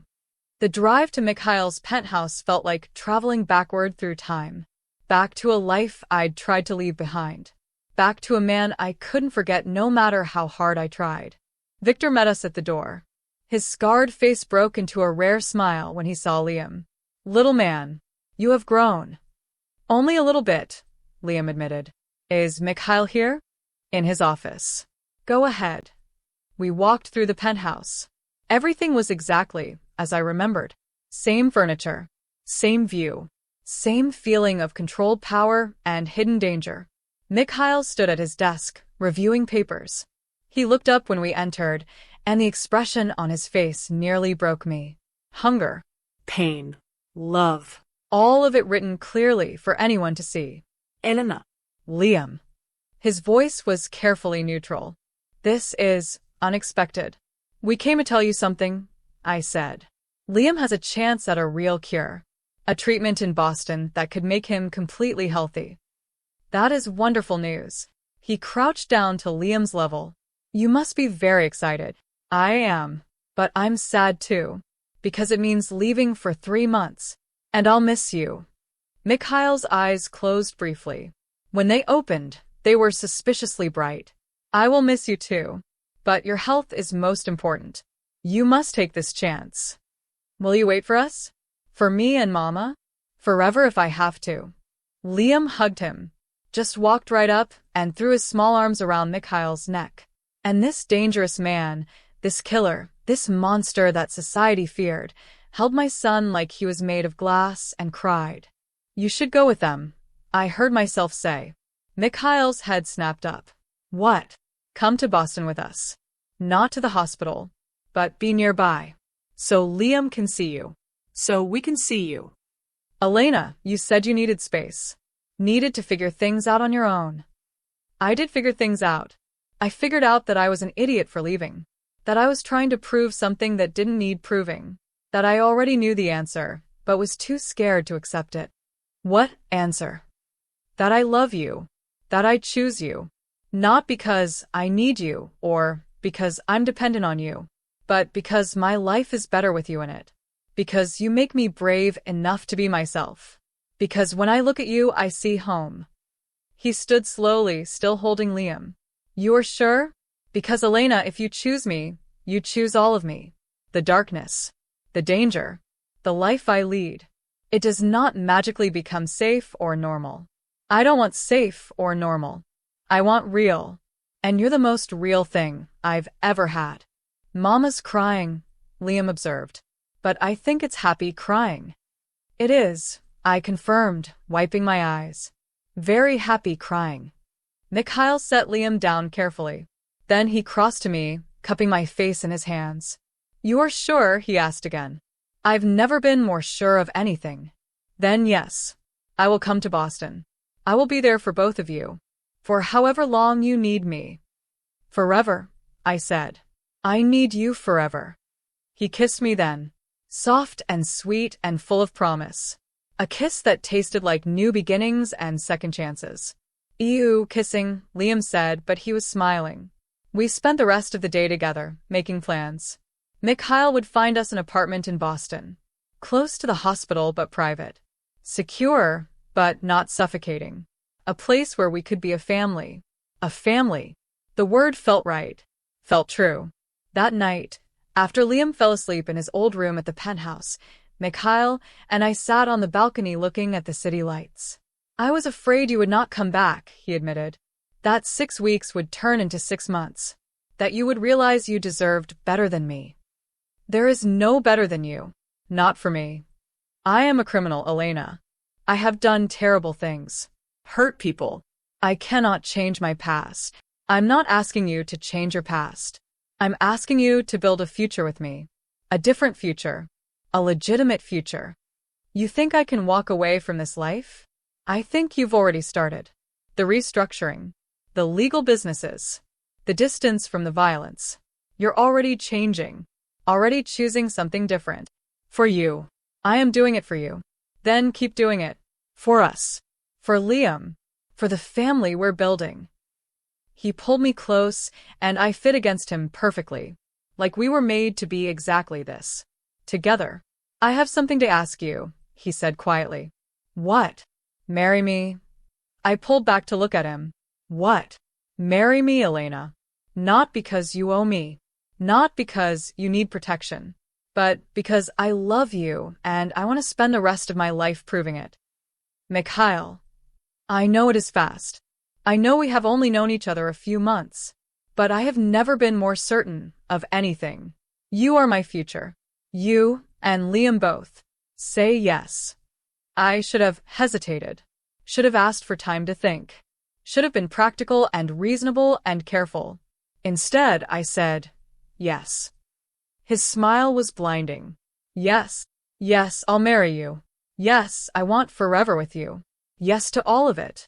He kissed me again, deeper this time, full of heat and promise and a future I could finally let myself believe in. We told Liam the next morning. He cheered so loudly the entire penthouse probably heard. Does this mean Mikhail is going to be my dad? If you want him to be, I said. Liam looked at Mikhail seriously. Do you know how to play catch? Dads are supposed to know how to play catch. I can learn, Mikhail said solemnly. And help with homework? Yes. And watch movies even when they're kind of boring? Even then. Okay. Then you can be my dad. Just like that. Simple and perfect, and everything I never knew I needed. We left for Boston 2 weeks later. All three of us together. A family. The treatment was hard. Liam spent hours every day in therapy. The medications made him sick. There were setbacks and scares and moments when I wondered if we'd made the right choice. But Mikhail was there. Every single day. Reading to Liam. Playing games. Making him laugh when the pain was too much. Being exactly what a father should be. And slowly, miraculously, the treatment worked. Liam's numbers improved. His color came back. His energy returned. By week 8, Dr. Chin was using words like remission and cure and healthy. On the last day of treatment, Dr. Chin pulled me aside. I've never seen recovery this complete this quickly. Liam is one of our success stories. He's going to be fine, Ireina. Really, truly fine. I cried. Happy tears this time. Tears of relief and gratitude and overwhelming joy. That night, the three of us walked along the Boston waterfront. Liam ran ahead, full of energy, chasing seagulls and laughing. A normal, healthy, beautiful child. We did it, I said to Mikhail. We actually did it. You did it. You fought for him. You never gave up. We fought for him. Together. He pulled me close, and we watched our son play. Our son. Not just mine anymore. Ours. What happens now? I asked. Now we go home. We get married. We build the life we want. We choose happiness. It's really that simple? It is really that simple. And standing there on that waterfront, holding the hand of the man I loved, watching the child I'd fought so hard to save run free and healthy and happy, I finally believed him. It really was that simple. Choose love. Choose family. Choose happiness. Choose life. We returned to the city 6 months later. Liam was completely healthy. No medications. No treatments. No more fear of losing him. Just a normal 9-year-old boy who played soccer and complained about homework and ate too much candy. We planned the wedding for spring. Small ceremony. Close friends only. Nothing extravagant. Just a celebration of what we'd survived and what we'd built together. But 2 weeks before the wedding, Victor appeared at our apartment with news that changed everything. We have a problem. Derek has resurfaced. My blood ran cold. What do you mean resurfaced? I thought he was in Florida. He was. But he has returned. And he is making claims about Liam. About paternity. Mikhail's face went deadly calm. Explain. He is saying that because he was the biological father, he has rights. He wants custody. Or money to go away. He has hired lawyers. I actually laughed. He abandoned us. He has no rights. Unfortunately, it is more complicated. He never legally terminated his parental rights. And he is claiming that you are unfit. That you are involved with criminals. That Liam is in danger. That's insane. Liam is healthy and happy and safe. We know this. But Derek has evidence. Photos of you with Mikhail. Records of the money you received. Testimony from people who saw you at the warehouse during the Volkov situation. He is building a case. Mikhail stood abruptly. Where is he? At his lawyer's office downtown. He has requested a meeting. Tomorrow. He wants to negotiate. Then we negotiate. The meeting was in a sleek conference room. Derek sat across from us with two lawyers, looking smug and self-satisfied. He'd gained weight since I'd last seen him. Looked prosperous. Happy. It made me want to hit him. Ireina. Mikhail. Thank you for coming. His voice was oily. False friendly. What do you want, Derek? I asked flatly. I want what's best for my son. You mean you want money? I want to be part of Liam's life. But if you're going to make that difficult, then yes, I'll accept financial compensation. Say $500,000. And I'll sign away my rights permanently. You're blackmailing us. I'm negotiating. There's a difference. Mikhail leaned forward. Let me make something very clear. You will not see Liam. You will not contact him. You will not speak his name. And you will certainly not receive a single dollar from us. Then I'll see you in court. And I'll bring every piece of evidence I have about your criminal activities. About the money Ireina took. About the violence Liam has been exposed to. I'll make sure everyone knows exactly what kind of people are raising my son. He's not your son, I said quietly. You gave up that right when you walked away. The law says differently. And judges care about stability. Safety. Do you really think a court will award custody to a woman living with a known criminal? Mikhail has no criminal record. His businesses are legitimate. Are they? Because I have proof that says otherwise. Derek slid a folder across the table. Financial records. Witness statements. Everything a prosecutor would need to build a case. Mikhail opened the folder. His expression didn't change as he reviewed the contents. Then he closed it calmly. This is very impressive. Detailed. Thorough. Must have cost you quite a bit to compile. Worth every penny if it gets me what I want. There is just one problem. None of it is admissible in court. What? You obtained these records illegally. Through bribery and hacking. Any judge would throw them out immediately. And then you would face charges for illegal surveillance and theft of private information. Derek's smug expression faltered. You're bluffing. Am I? Victor, please show Mr. Ward what we have. Victor placed his own folder on the table. Bank records showing payments to a private investigator. Emails between you and said investigator discussing illegal methods. Recordings of conversations where you specifically requested information obtained through hacking. All documented. All admissible. Derek's face went pale. You've been watching me? Since the moment you resurfaced, Mikhail said calmly. Did you really think I would let you threaten my family without preparation? This is entrapment. This is protection. Now let me make you a counteroffer. You walk away. Today. Forever. You sign termination of parental rights. You never contact Ireina or Liam again. And in return, I do not press charges for your illegal activities. And if I refuse, then I release everything we have to the authorities. You face federal charges for hacking, bribery, extortion. You spend the next 10 years in prison. Your choice. Derek looked at his lawyers. They whispered frantically. Finally, one of them spoke. My client would like to accept your offer. If you have the termination papers prepared. We do. Victor produced another folder. Sign here. And here. Initial here. Derek signed with shaking hands.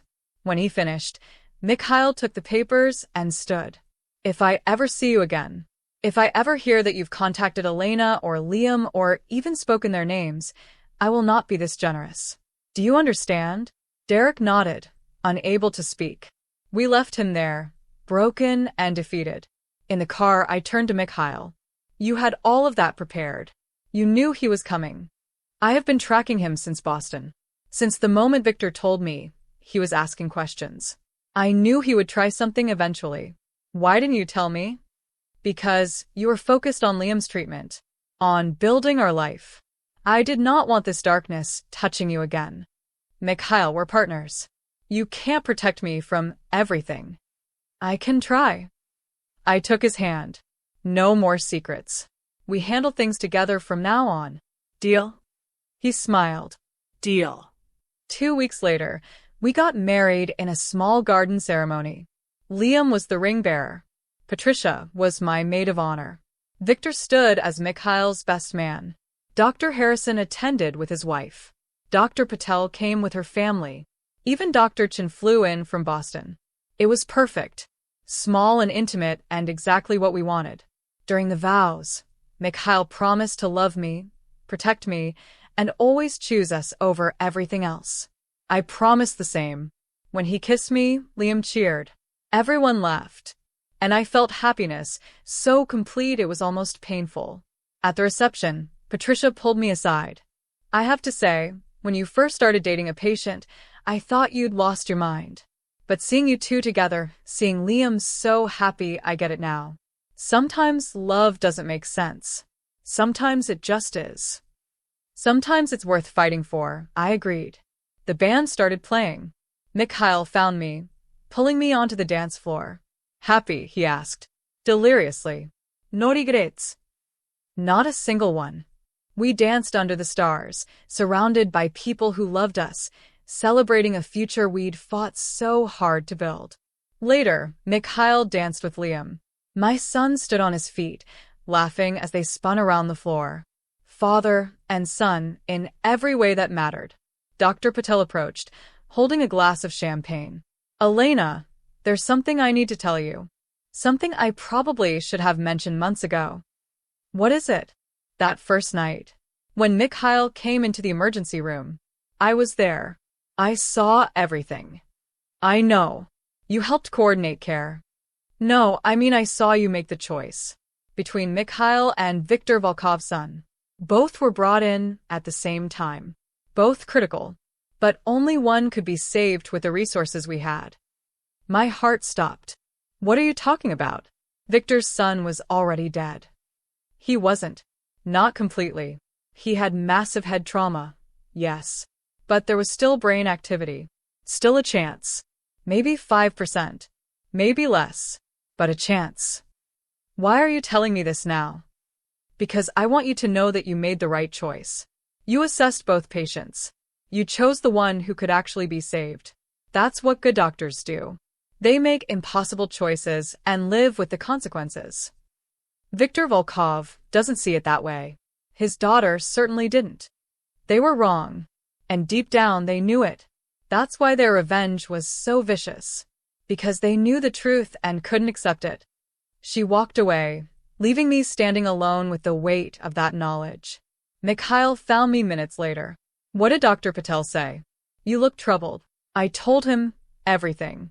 I chose you, I said quietly, over someone else's son. Over someone else's chance. I made that choice. You made the only choice you could make. The right choice. Was it? Or did I just choose the person who could pay me? The person who seemed more valuable? Anna. He turned me to face him. You chose the patient with the best chance of survival. That is what doctors do. You did not know who I was. Did not know I would pay you. Did not know any of this would happen. You made a medical decision. Nothing more. But if I'd known what it would cost, would I have made the same choice? I do not know, and it does not matter, because you cannot change the past. You can only choose what to do with the present. He was right. The past was written, fixed, unchangeable. But the future? The future was ours to create. Dance with me, I said. One more time before the night ends. He pulled me close, and we swayed to the music. Around us, our friends celebrated. Our son laughed. Our life continued. And for the first time since that night in the emergency room, I felt at peace with every choice I'd made. Because those choices had led me here. To this man. To this family. To this moment of perfect, hard-won happiness. And that was worth everything. 5 years later, I stood in the surgical observation deck at County Memorial, watching a team of residents perform a complex liver resection. The same surgery I'd done on Mikhail all those years ago. But now I wasn't the one holding the scalpel. I was the one teaching others how to hold it. Dr. Orlov, one of the residents, called through the intercom. Can you review our approach? Dr. Orlov. I still wasn't completely used to the name, but I loved it. I gave them guidance, watching as they adjusted their technique. They were good, careful, precise. Everything surgeons should be.